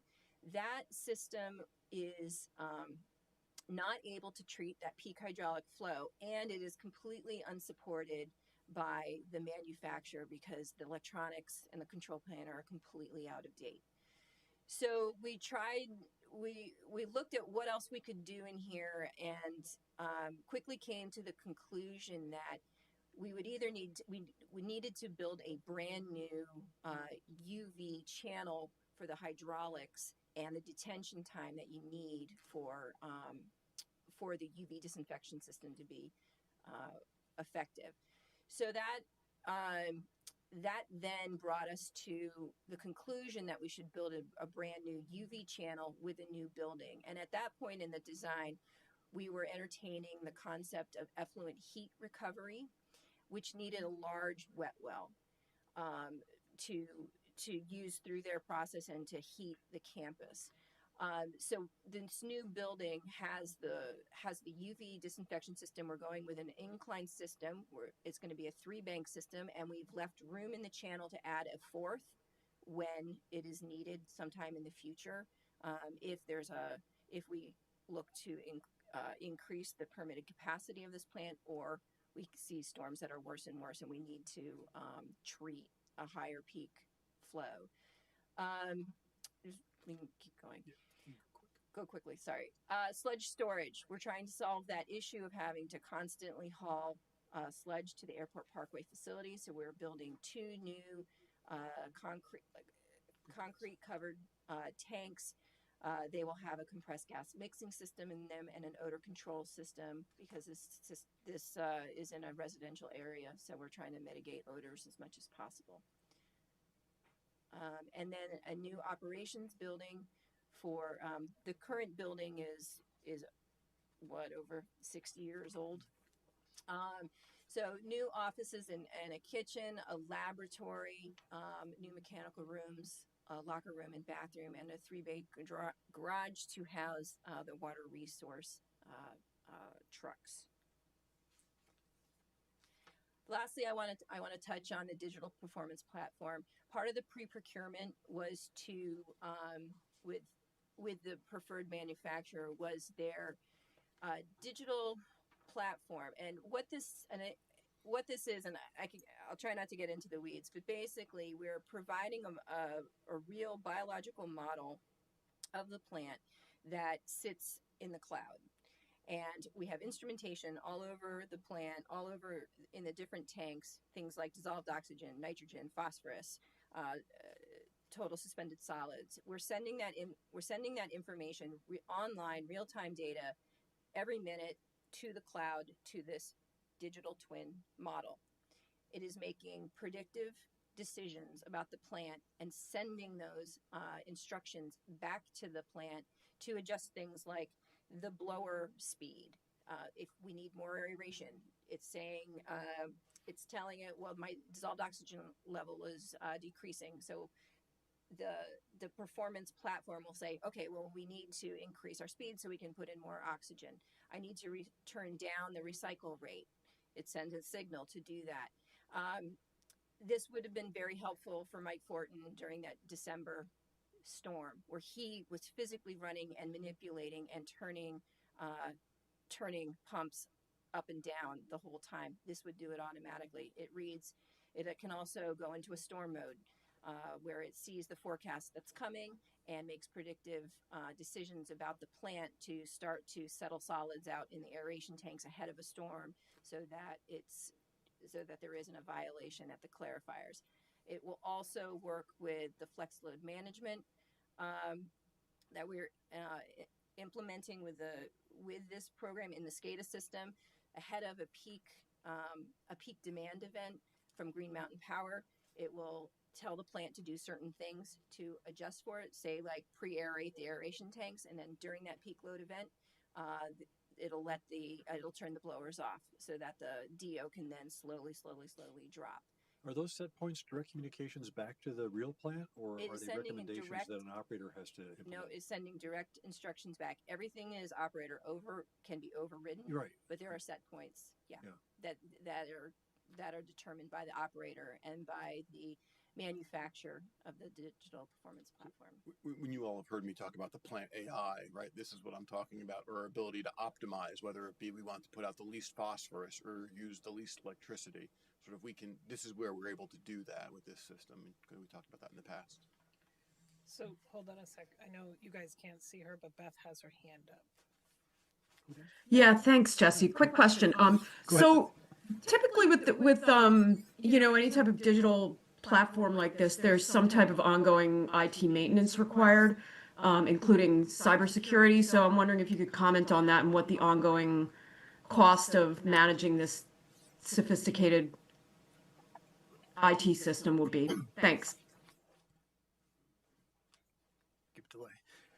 Yeah, great question. And there is, as part of when we went through the procurement process, we got a quote for what their annual costs would be for supporting the software maintenance and operations. So that was $22,000.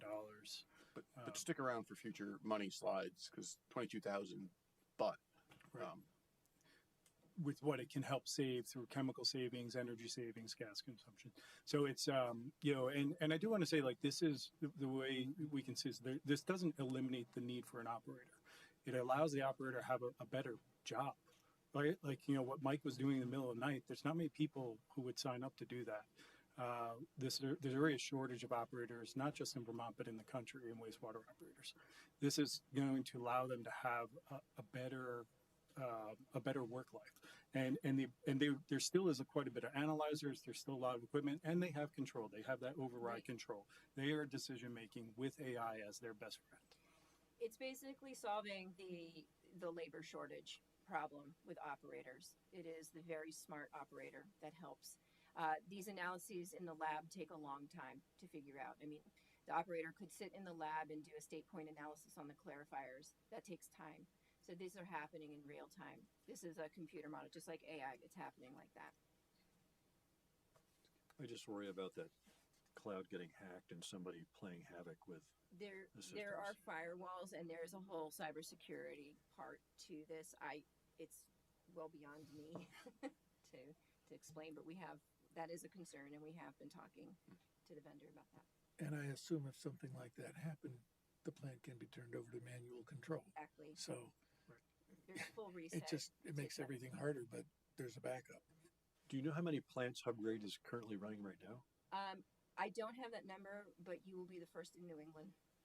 I thought there was one that beat us. Well, it's not implemented, but it's Holyoke, Mass is a contract operated by Veolia, and Veolia has developed this particular Hubgrade platform. I know they're implementing it there. I don't think it's online yet, but this is the real, like, I guess, municipal, if you will. But it's not super new. It is in other parts of the country and Europe. Like, there are other applications. It's just new for this region. All right, so back over to me. I will do my best. Is everybody good? Like, we got about 7 slides left. So, all right, sustainable design. We're really excited about this part. This was, and I have some good follow-up information to kind of go through. This is a climate-friendly design. This was one of the goals of the city, and one of the grants that helped to pay for some of this. So the effluent heat exchange, effluent heat recovery system, you'll see it as EHR through this. That's a picture, a sample picture on the right. It doesn't look exactly like that, but on the top right. But what that does, as we talked about, it's taking advantage of the base heat that comes through effluent as it's leaving the plant. It pulls the heat out of it and allows your campus to take advantage of that energy. The solar PV panels on buildings. So those are those blue squares on the operations building elevation that you're seeing. But every new building, we put new solar panels on top of the buildings in accordance with your ordinance and for the benefit of the project. It does have a real payback on it. Effluent, energy efficient equipment. So these new blowers, these new pumps, they operate so much more efficient than the current equipment just in replacing them alone. But the way it works with the biological process and the Hubgrade system, quite a bit, like even well further. The blowers themselves, just in one piece of equipment from current today to what the new project will be, it's incredible how much energy savings.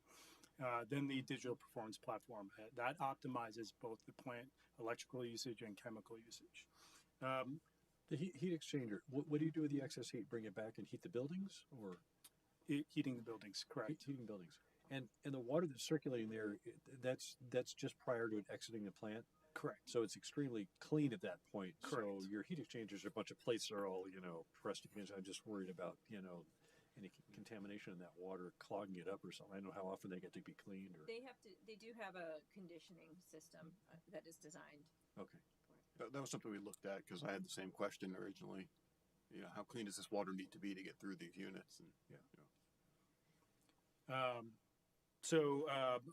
there's a $700,000 EPA grant that's specific towards reducing carbon emissions. So the equipment, like the effluent heat recovery system, is largely connected to that. So the cost for the EHR, it's tough to parse out versus gas boilers because there's different pieces of equipment that go in each individual building with the distribution, the effluent storage, and the unit heaters. But I approximately pulled out about $600,000 to $800,000 of the project costs associated with the effluent heat recovery system all the way to each campus building.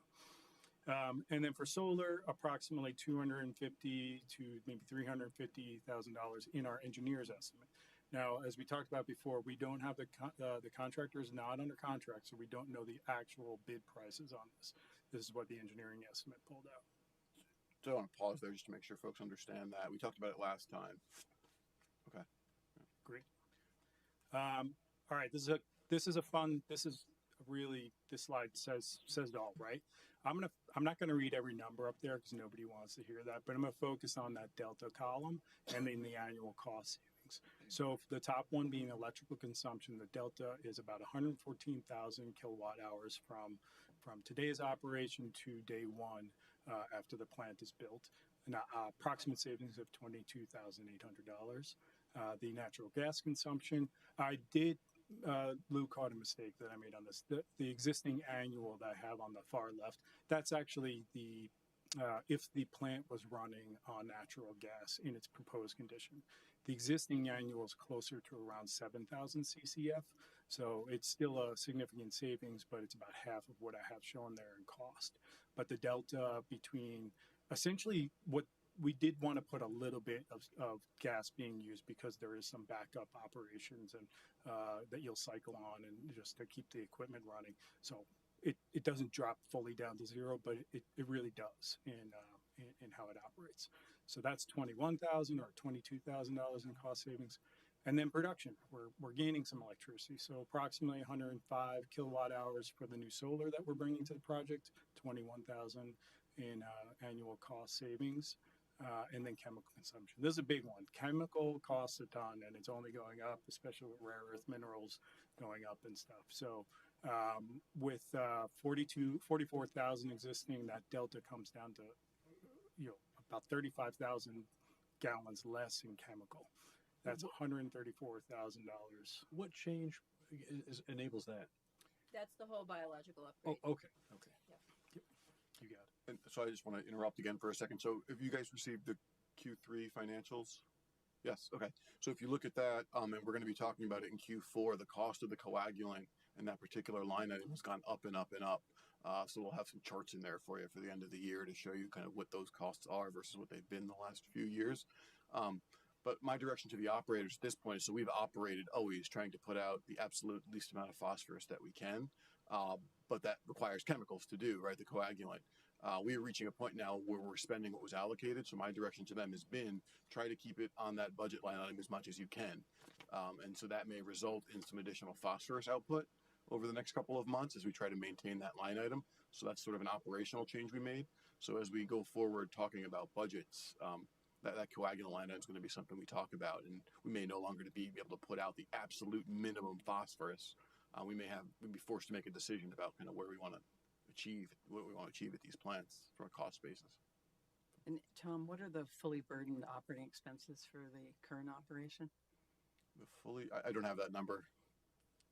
The fully burdened operating expenses. Wastewater Wages budget. and benefits and everything. The wastewater budget's 5-point-something million. Yeah, I thought you wanted Bartlett Bay specifically. So yeah, I'd have to break it out by plant. That's not how we break it out in our budget, so that's not a number I'd have for you immediately.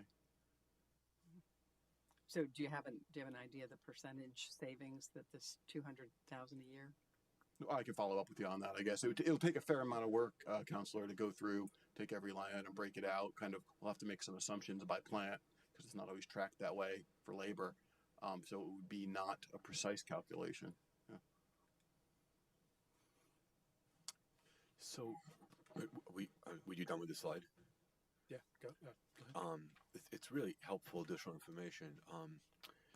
To me, though, it might be helpful to just drill down a little more, and particularly if we go and ask the public to vote on the bond, which would be to have quantify the, how much the solar costs, to quantify how much the heat exchanger costs, net of the grant, which is terrific, right, or net costs, and then determine the payback period based upon the savings. So we can tell the voters, yeah, it's going to cost you, whatever, $1.2 million for this stuff, but in 6-8 years it's going to pay back, and then it's going to be free for the next 20 years, right? That's a really nice story, rather than just saying you're spending $2 million on climate change mitigation. So I'd love to understand that a bit more. Yeah, and I can speak, the solar system's probably the easiest one, right? So to put them on the roofs, I think I said it was around $250,000 to $350,000, and the annual cost savings is $21,000 in the electricity it produces. So if it stays at the current billing rates from today's 2026 rates with, well, you can assume inflation or whatever. Yeah, well, you're probably looking at about 10 to 15 years for a payback period, which I think is. I'm not an expert on. Yeah, well, solar panels are warranted for 25 years, so you get 10, 15 years of free electricity. Good story. Yeah. I'd love to be able to tell the same story about the other systems. Well, the effluent heat recovery system, the payback, if you account for the grant, because that's specific to carbon emissions, it's really we should account for the grant. It's yeah, right let's there. count. It's essentially day one. It's paid for with the grant. Oh, so all these savings are free. I mean, there's the payback period is zero because the system's free. Well, yeah, I want to say free, but accounted for maybe because the requirements of that grant are geared towards. That's a great story that we should be telling. So, yeah, I think we talked about this last time, right? The electrical consumption isn't down maybe as much as you might have expected because all the building heat it's gone back up to operate those effluent heat exchangers, right? But you look at the next line, it's really where we're achieving those carbon reductions by not heating the building with natural gas. Yeah, no, and look, I definitely want to tell the story about carbon reductions, but as we go for the bond vote, I first want to tell the financial story, right? Agree. Yeah, and what's nice is this supports both, right? So yeah, there's lots of us in the community care about both, but economics is incredibly important. So I would just love to have more detail on that, so we can tell that story. I think we were working with Lou and Bettina on that a little bit afterwards, but the data we got to them a little bit late, so it's like it was right before this meeting that we got it all pulled together. That'd be great. And then just one follow-up while we're on this. So you mentioned Lou and Bettina. I recall, like honestly, it's like vague in my memory. 6 months, a year ago, we had a discussion where maybe the effluent heat exchanger could be right-sized, and I'm wondering whether that's something that is being looked at, could be looked at, would be looked at after a bid, is appropriate. What's your view on the sizing of that system, I guess? Well, we do have our mechanical engineer on the call. Drew is here just for that question, I think. I'm happy to bring him on. Drew, would you like to jump in? Sure, hopping on here. If you guys can hear me or see me. Drew Hamilton here. I'm with Hallam ICS. We are a sub to Hoyle Tanner, helping him with mechanical electrical design. And Lou and I have had many discussions on this. The heat recovery system is right sized, right? If there's some more data behind this we can share. We're trimming it to just about zero. In the coldest winter months, we might need a little bit of help with some gas, but I think the question that Lou and I have been discussing is there backup heat? This is a critical facility, so we do need gas as a backup system. And is there an opportunity to downsize that system if we're going to trust this heat recovery system? And operators have other methods to keep the buildings warm if the heat recovery system goes down. So it's really that redundancy piece that there is some question. The design as it went out to bid is fully redundant. We think there may be an opportunity to pull that back with some value engineering if needed. Cool. All right. And that we've done kind of the value engineering that we've done after the bid, and maybe we'll see some cost reductions. Perfect. Yeah, that was exactly what I was just about to follow up with. That's part of the value engineering That'd be great. opportunity. Okay, cool. Thanks. Great. Okay. So I'm going to keep moving ahead. We can come back to the slide as well, but that's a great story to tell for the project. So the bond summary. So voters approved a $3.8 million bond on March 7th in 2023. And what we did with this table, we broke it out. We tried to show this in a bit of a format that we thought would be helpful for everybody to kind of work through it. So starting project by project, working our way across, the 2023 breakout for Bartlett Bay was $26.3 million. Current 2026 costs, including engineering fees, legal fees, and permitting as well, is $44.25. And then the grants contributing in and other contributing funding is $2.7 million, bringing that updated bond request for that project to $41.6. Airport Parkway, similar, moving across. I'll just read the last number, an updated request of $2.53. And then Queen City Pump Stations, an updated cost of $6.14. So the original 33.83 in bold on the bottom is now a request of $50.2 million for the updated bond request this year. That's a delta of 16.4. So that's the new bond value. That would be. That's correct. Yeah. So last time I'd broken this out, and the slide I provided was admittedly confusing, so I followed up with everybody with this information. So I wanted to make sure to put this in tonight's presentation so it was clearer for you all and for the public as well. I think this tells the story in a much clearer way. So apologies for the confusion last time. And on the next slide, I'll talk more about the specifics to Bartlett Bay as to why that's a larger cost. The pump stations and the solids handling, I mean, that does, I can see a little increase there, but it's the plant. That's the big driver, right? Yeah, and the plant is the most complicated part. Yeah. It's significantly different. So like, I understand how that optics looks at the solids handling is one component of that facility. This is everything under the ground. This is a complete refurbishment of the existing wastewater facility in Bartlett Bay. Are the pump stations being replaced now? Before you move on from this slide, but go ahead and answer that. So it's Queen City Park Pump Station. We sort of pushed pause on that. We have not moved into final engineering.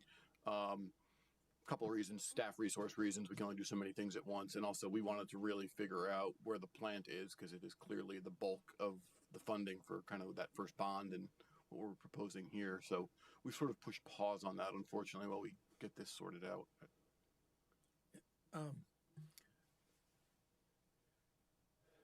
I'm really excited about the plant. I think you guys have done a killer job on it, and I think there's a clear story to tell our public about it, and I think the public is behind it in a big way. I don't know if you all saw the email from Suram that we got. I think he did a really good job for me of helping me understand the way the cost escalation happened. I did want to just mention the Queen City Park, $6 million, $6.1 million for upgrading those pump stations. That comes to an excess of $70,000 per household. And this is your business, not mine, but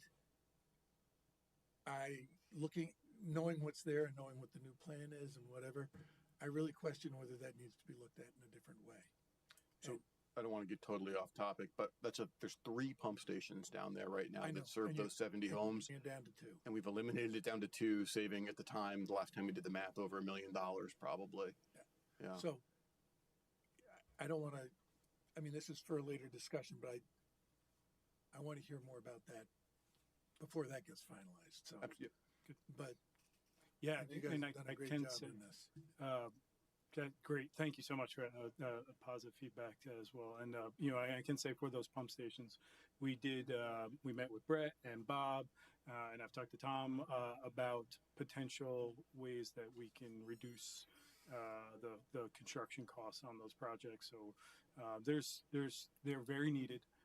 Pump stations, especially on Lake Champlain, where they are near drinking water source, very critical, very important. So but take into heart what you're saying and figuring out how we can keep those costs down. I'm going to talk a little bit on this. Say telling the story financially that Andrew was talking about will also be a big piece for helping people get behind it. The financial piece of the pump stations along with this, you mean? And the savings. And the savings. And the payback periods, et cetera. And this isn't just money that's going out the door. Correct. Great. Appreciate it. Yes. And this slide, we really, this is the slide that we're trying to directly address some of the feedback we got in between via emails on the project. And I gotta say, it's really difficult. Like we have one plant design. So a lot of these, when we talk through it, we only know the story that we've gone through. We only know the final plant design for this. Some of the differences, for instance, on the design changes, if you remove a third secondary clarifier, during construction, you would need temporary storage. In order to do the repairs on the other existing clarifiers, you'd need to have some temporary storage. So that cost is not in our current design, but it would be a cost if you were to remove that third secondary clarifier. The foundation design. So I will say though, for that clarifier and the splitter box that is needed for it, it's about $2 million of our engineering estimate. The foundation design and the poor soil conditions found. I looked through our estimate and did my best to pull out the design modification that we made and that might be around $200,000. And that's due to, like I said, in the study phase, you don't have the geotechnical report. We didn't do borings yet. So when they go out and they do the borings and we reassess what needs to be done for each building's foundation, that increased the design cost of those. The existing tank, the buried tanks, there's a clarigester and old clarifiers out there. And those costs for deep excavation, they're in evaluating the existing plans, they are very deep, especially that clarigester. So to remove that, we approximated $700,000. I wouldn't be surprised if that's quite a bit higher from a contractor, and that's something that we're itching to talk to a contractor about afterwards, and maybe some VE solutions that could be done that supports a building above without removing the full depth of those, because it goes down 23 feet next to a railroad with dewatering, with challenging soil conditions. Those are tough. Those could be a bit higher. Do you have to remove that concrete from the site? Currently, we do with the geotech report and the recommendations, and they are experts on that. So, but I think crush it and bury it deep somewhere.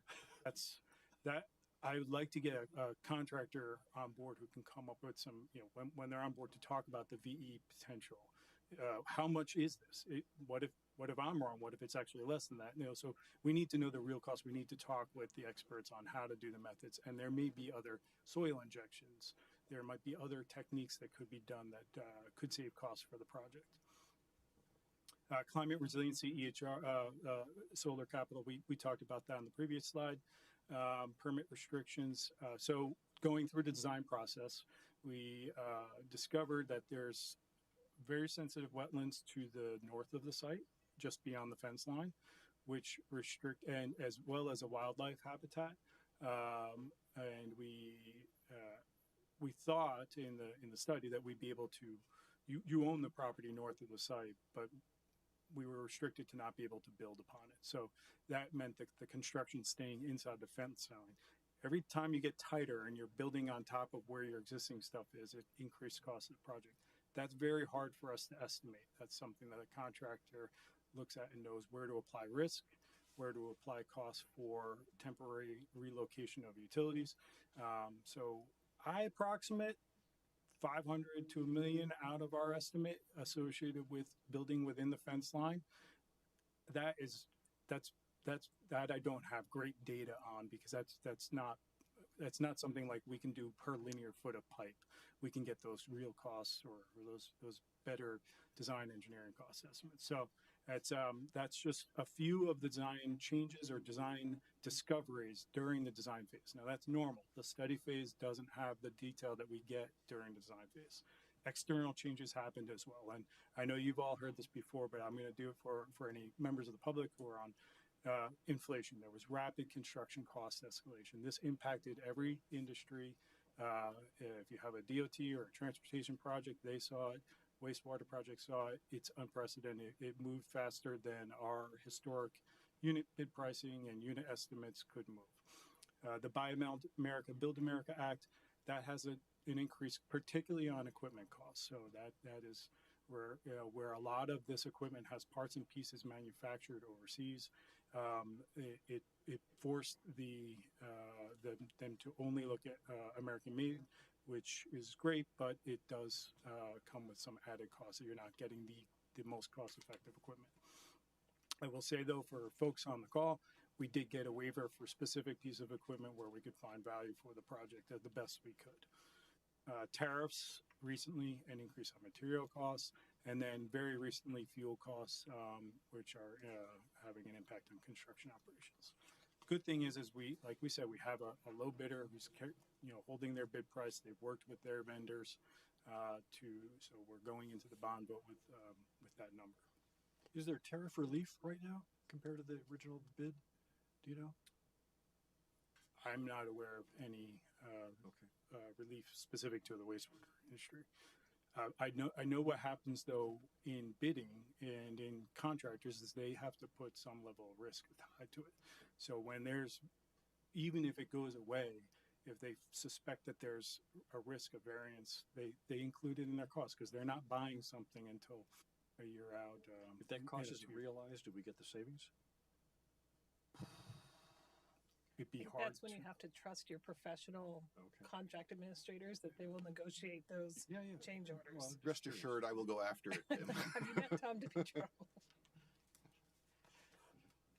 I do want to just note that I think we are, one of the things we're not highlighting, I know it's not a great speaking point for the public, but the fact that the contractor is holding this bid for us for 6 months when there's lots of very expensive things to order that are only getting more expensive is remarkable. That was even after the majority of fuel price increases. We saw they're holding that price. So keep us moving here. This was a slide I provided last time. I included it here for thoroughness. I'm not going to spend a ton of time on it, but just to say this is what on the bottom is what we were looking at for wastewater rate increases in my rate model. Without this additional 16.4 million, and then the top is percentage increases that we would use to sort of balance out the budget as we go forward over these next 5-6 years. It's certainly a little bigger increase, but it's not like a double-digit sort of change here. It's a couple percent each year. Tom, that chart factors in the 200,000 of annual savings. This does not, no, because I didn't have that number until last week. So it's going to be better than what we're seeing. It could be, yeah. Okay. Yep. And I build these charts annually, so it's not like a thing I do.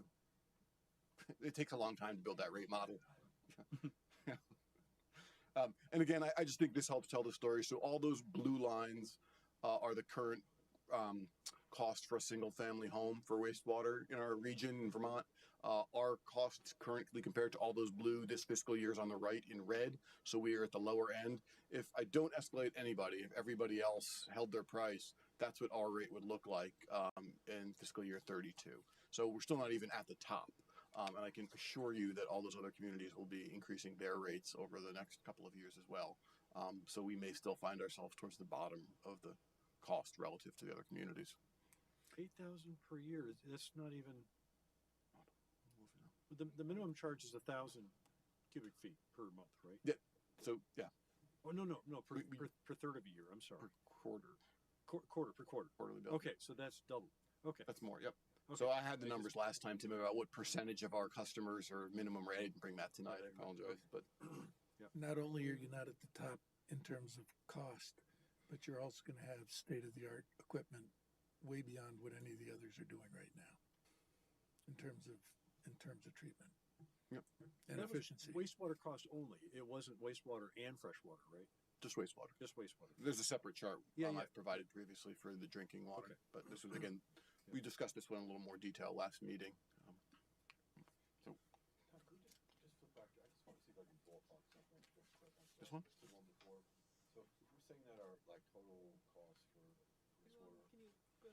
So if we're saying for a total cost of wastewater about $5 million a year, and we're saving 200,000 with these changes, so about 5% roughly, 4%, 5%. So if we were to say reduce, these rates by 0.4, is that kind of ballpark about right? 0.4 a year? It doesn't. It feels. I mean, I'm going by feel here, right? Yeah. Yeah. It seems about right. And like that little bullet in the bottom is important. That's like everything that is impacting our wastewater rate is kind of baked into these percentages. Yeah. Labor, all the different things. So when I would take that rate model, I have, well, I'm getting into the weeds, but sure, about 0.5%. You could say that reduces like almost by half, like the increment. Just to me, it feels a lot better, I guess. All right. So why now? With the decision that we're proposing to the council of whether what you have in front of you and why we're asking to ask the public for more money through a bond vote, the project design meets that facility and operation the city needs and protects Lake Champlain's water quality. The design improves the treatment quality with less chemical additives. And one thing I didn't mention before is that if there's a future limit on metals, a lot of these coagulants have metals in them that could see a future limit. So the bioprocess itself in reducing your coagulant, aside from cost, it's also a potential risk of what you're going to have to treat down the road. The existing plant is at risk. We know that currently this plant it needs help. This is not an option to no build. There are critical components of the project that have to move forward. And you have a CWSRF loan, 2% low interest rate loan in place committed to the project. If we go to a redesign, you would forego that and go back into the hopper of all the projects in Vermont that are trying to advocate for themselves to get the most scoring to qualify for CWSRF funding. We did not, as of 2025 April timeframe. We were below the funding line. Some projects were not ready to go to bid, so Bartlett Bay was able to move above the funding line.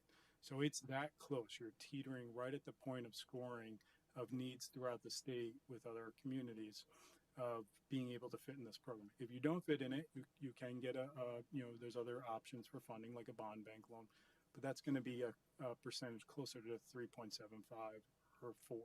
So over the course of this loan, the users are going to see a much higher amount of cost into the project. How do you continue to operate the existing one while you're building the new one? That is part of the design. You have to treat to the permit the whole time that you're constructing. So that's why we're building a whole new headworks adjacent to the existing headworks. So kind of built in parallel, and then you turn it on as you can. As you can. 2 trains. There's 2 trains in the aeration tank, so you can take one train down and do work in one of them while the other one's operating. So that's why the 2 clarifiers. Yeah. Okay. All right. And then part of that, we were going back to some cost increases. We got pinched on the site, so to speak, right? We were planning to put stuff to the north. We couldn't, so that all pinched it in more. Yeah. And we also have to keep the plant running. Any chance those wetlands have moved north? I think they're moving right now. It's also a habitat. They block, move every year. Come on. And one other thing about the SRF, since John was just talking about it, and I didn't mention it when Jesse asked earlier, just keep in mind too, we don't make payments until the project's done. So this is about a 2-year construction period, I think we've been talking. So we're not going to make loan payments for those 2 years while we're under construction, which other loans we would get do not offer that. So that's a pretty big benefit when you add it up. That's why the SRF is so important to this project and kind of these types of projects in general in Vermont and around the country. So is there opportunity for our congressional delegation to go find more money for us too? We're certainly keeping an eye out. Yeah. Okay. I mean, we were very happy and pleased to receive the grant funding originally, the $700,000. But yeah. Do you have more here, John?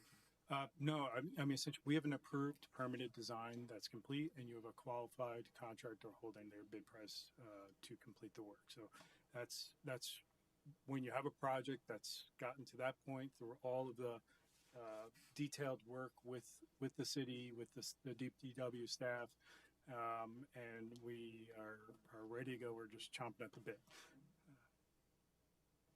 All right. So kind of wrapping it up a little bit here. So proposed next steps. This was sort of an additional informational meeting based on the discussion in March.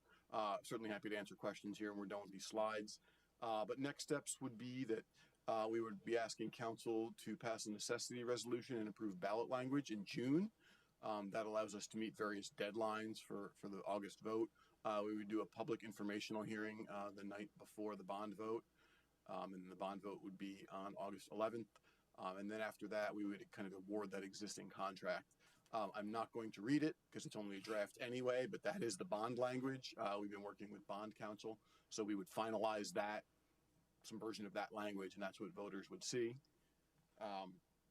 And I think the last thing I was going to note, Councilor Fitzgerald, you had sent a question earlier today that didn't have time to add it to the presentation. So the question was, if voters did not approve this additional funding in August, or if council decided not to move forward, I guess what would be the next steps be? And so if we didn't have funds to move the project forward in August, we would no longer have the contractor ready kind of for this current project as bid, obviously. So they've agreed to hold their price till that point. I do not believe they would agree to hold it further. But presumably if the funding wasn't approved, we'd be making design changes to the project in large anyway. So it would be a different project. We'd be forced to rebid in the future. We would lose our funding through SRF. So as John has explained a little bit, I'm not going to rehash it, but we would no longer be in that construction phase above the funding line. We'd get put back in the list in design phase, and then we'd have to get back above that funding line again in the future. Right now, we're kind of they're holding it for us through August, through the vote into September. Presumably, again, if the didn't move forward, we'd be in some level of redesign. So I think our next step there would be some sort of engineering amendment to figure out kind of next steps. A redesign of the plant is kind of we've shown it to you tonight. We wouldn't rebid the same thing, obviously. And so then we've got the question slide. Is this an updated rendering of the? This is. Yeah, So this would be, kind Sorry, John, hold on. Before you get to that, I would also add if we don't have funding and have to kind of restart this process, we also hold that high storm liability for X period of time into the future. Yeah, and you had to add a blower fairly recently, like right in the last year. Yeah, we've been kind of cannibalizing parts from one blower to another to keep them operating so we can use 2 of the 3 blowers. Depending on the level of delay, we might be in a position where we'd have to put real money into one of the existing blowers or even replace it. I don't know. I'd let Bob speak to that if folks were interested, but it's just we may have to be putting money into the plan if it took another year or 2. We would also, though, have the 26 million from the 23 bond amount, correct? We would also standing the 23 million. So I think you're talking about the previous bond vote. Yes. Yeah. I think that would be a legal question for Colin about if we had bonded for a project that then substantially changed, whether we would still have access to that bonding authority, or if we were really designing a different plant, would we need to rebond something? And I'm being hypothetical here. I don't know the answer to that. It would depend on probably how much of the project changed. Yeah, I don't think I'm looking for a specific answer, but voters have approved that amount in 23 for this specific site. So those funds would be outstanding. We haven't drawn them. I know we haven't drawn on them. They would still be available and unused, I think is how I would phrase it if we're saying the same thing. Might be. They might be available. Yeah. I think may be available, whatever, but okay. We have a question. I don't have any. So I just have one more question. And Beth too. So just a little bit of a tangent, but I'm just curious about the infiltration, exfiltration. So the plant capacity, you said about 1 million gallon, 1.2, and we're building for up to 5 because of infiltration. So that's a huge amount of infiltration. That's like a peak hour. So that happens in the course of that's a peak hourly flow.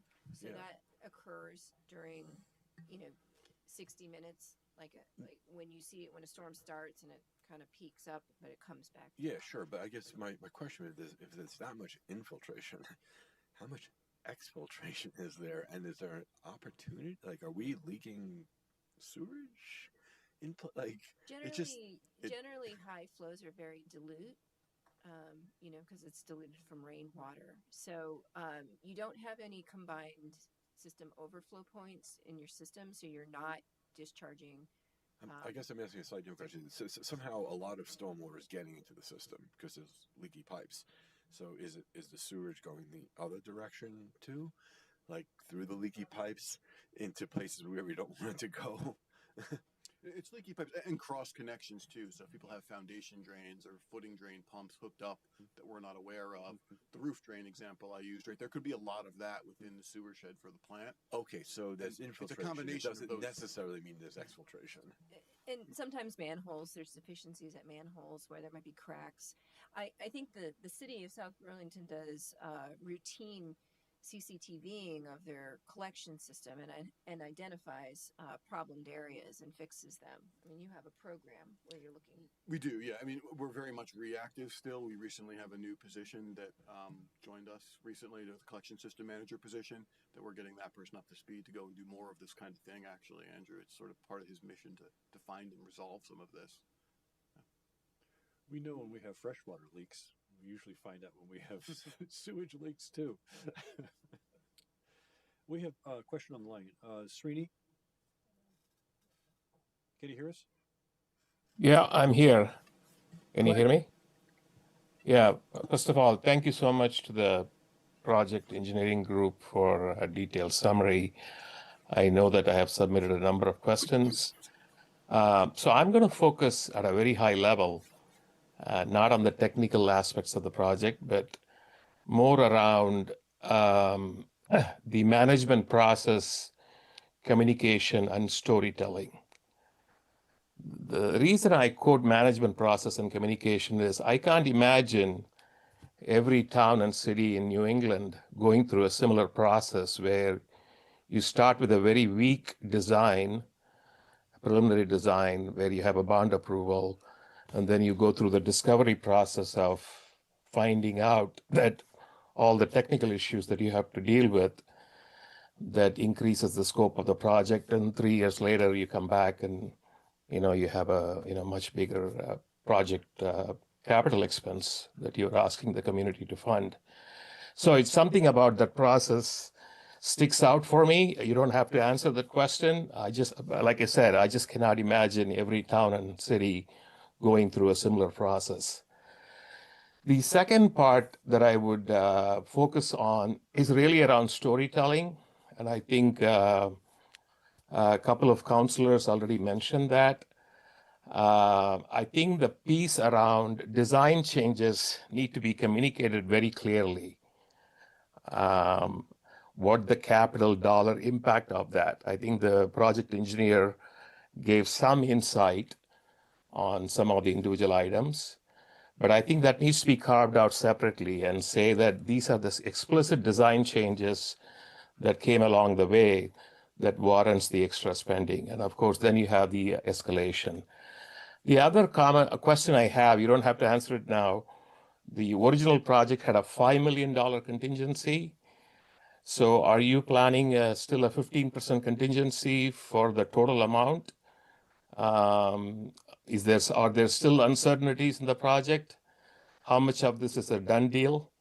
So I will leave those questions. With that, I'll summarize. So, thank you, Srini.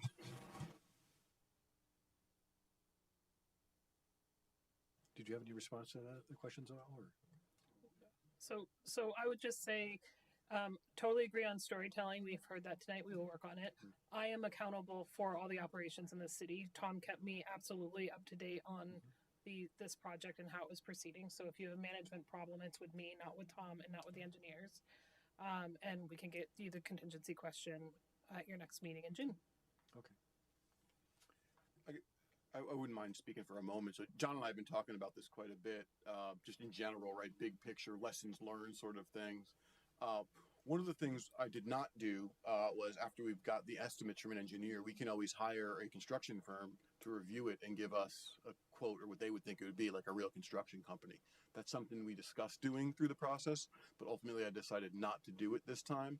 And at the time, we were thinking just the additional cost and time that would take. I'd have to pause these guys, and we didn't want to lose the time. Able to do it again, I might think it might be worth a month delay to have done that in hindsight, to kind of try to capture some of this from a contractor's point of view.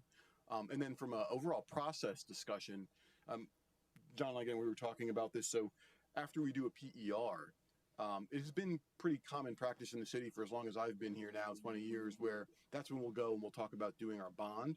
With the way things have changed, it might be a better practice going forward for us to do 30% design and then come out again. And that's just sort of a choice, right? We've always done it the other way after a PER. I think most folks have. But I think with changing kind of environment here, there's nothing saying we couldn't do it at 30%. It's just, it's harder to move forward a little bit. So it's really a trade-off, but that's certainly something we'll be looking at, in 10 years when we do this for the Airport Parkway plan. Some of those lessons learned will inform that process. And I don't know if I described that as well as you did to me, but yeah. Lori? So I don't have any questions, but I think you guys have done an amazing job, and it's incredibly clear to me that we can't not do this. And we have a big job ahead of us between now and election time around the storytelling. And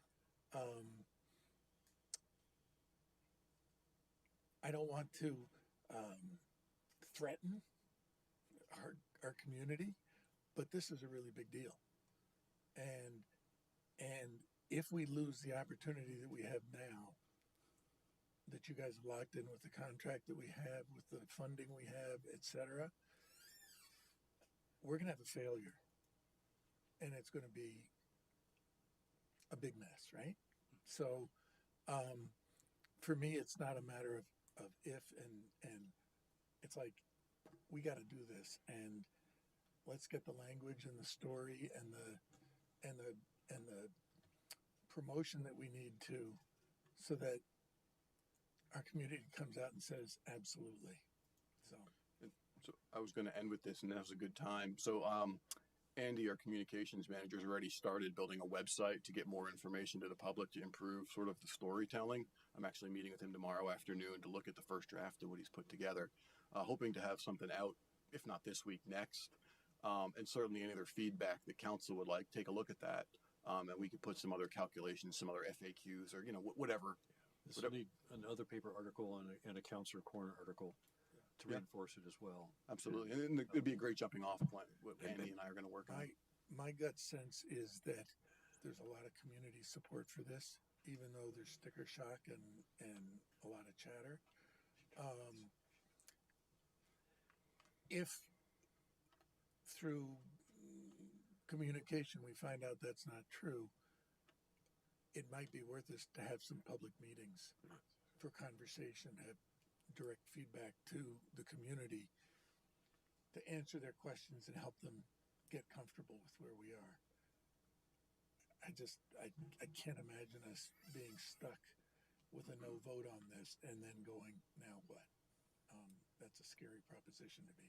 I was going to say the same thing. We should definitely plan a public meeting, in addition to the one before the day before the vote. Yeah. You could have a sewer tent at night out, Well, at Bartlett Bay. No. At Veterans Memorial Park, and you could have some swag you'd hand out that was symbolic somehow. Well, I was having a number of conversations with committees and others, and there are actually a lot of public events that are going on in our city this year where conversation would be happening. And why not do it at a fun event like SB Night Out, or actually have tabling or counselors or whatever at these events specifically around this, so that there's a direct opportunity to help get people clear. Sure. Yeah, Lori, I disagree with you about a lot of support. I think this is not directed at staff, because the need is there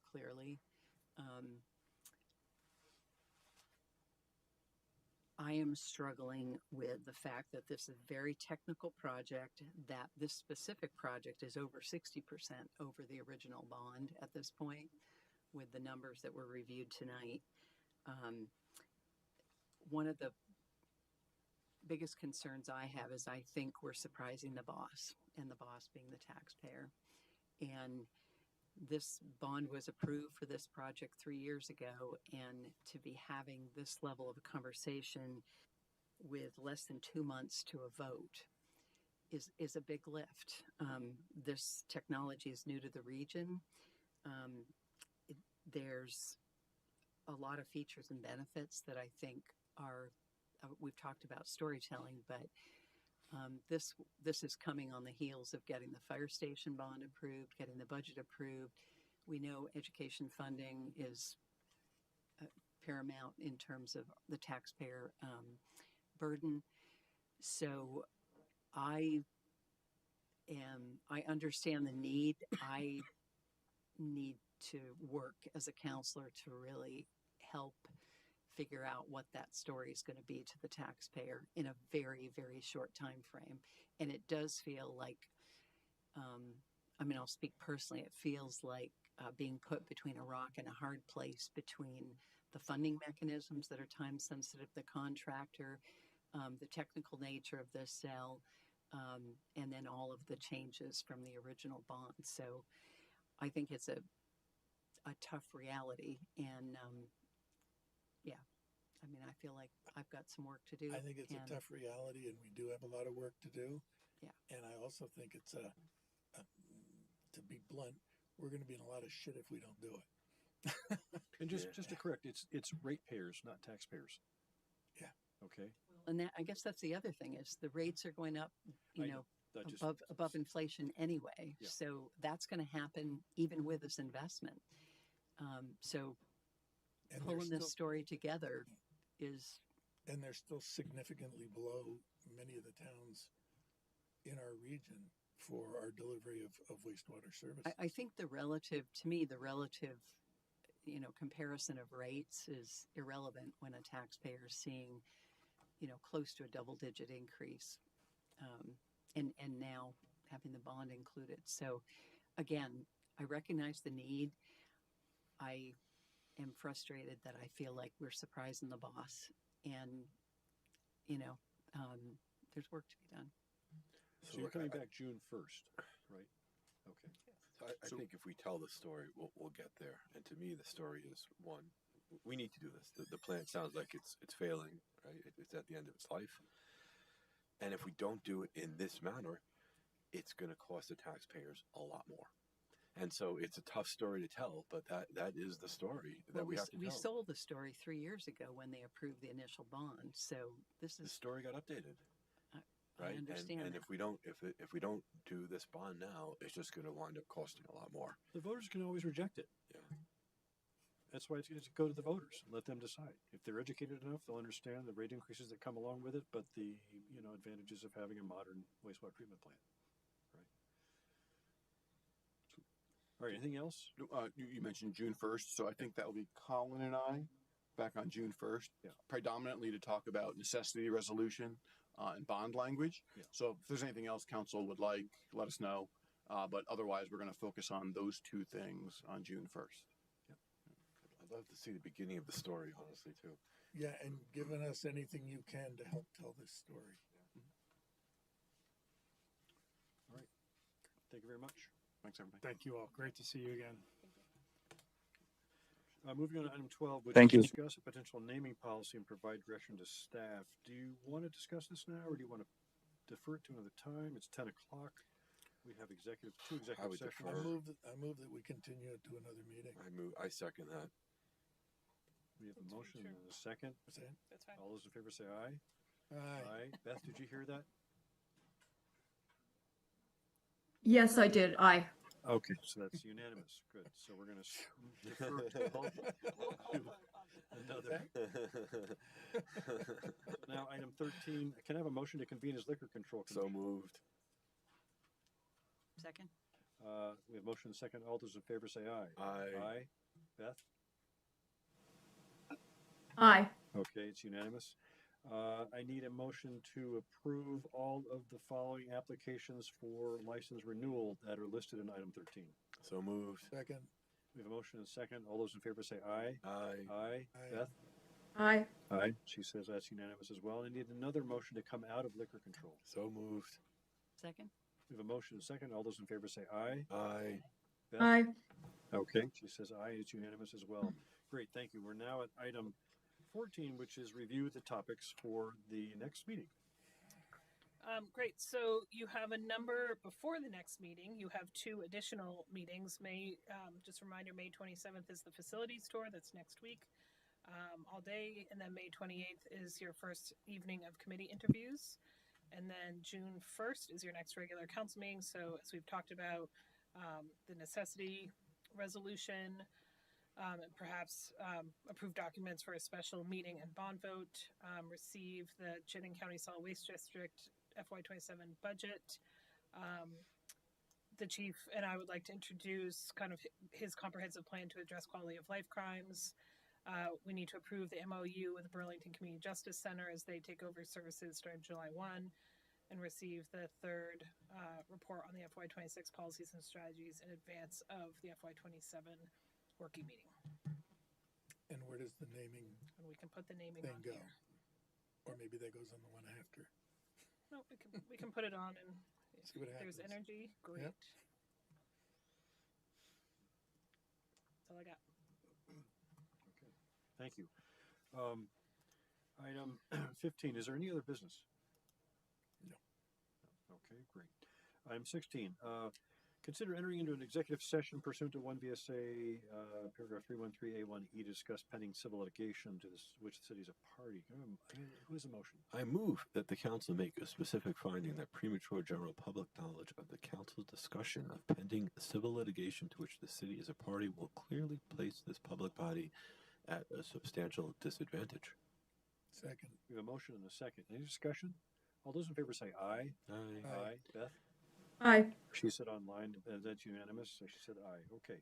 I now move that the city council enter into an executive session under 1 VSA section 313A1E for the purpose of discussing pending civil litigation to which the city is a party, inviting Jesse Baker and Colin McNeil into session with council for the discussion.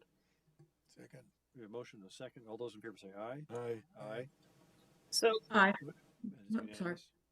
so it is also the intent that the council will come back into open session following this executive session. Yes. Okay. So Beth, leave this Zoom and go over to the other Zoom.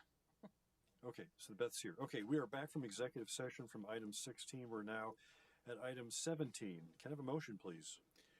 I move to approve the negotiated settlement and the pending tax appeal for the property at 514 Farrell Street as proposed, which includes a 2024 assessed valuation of $4,397,371, a 2025 assessed valuation of $4,100,000, a 2026 assessed valuation of $4,100,000.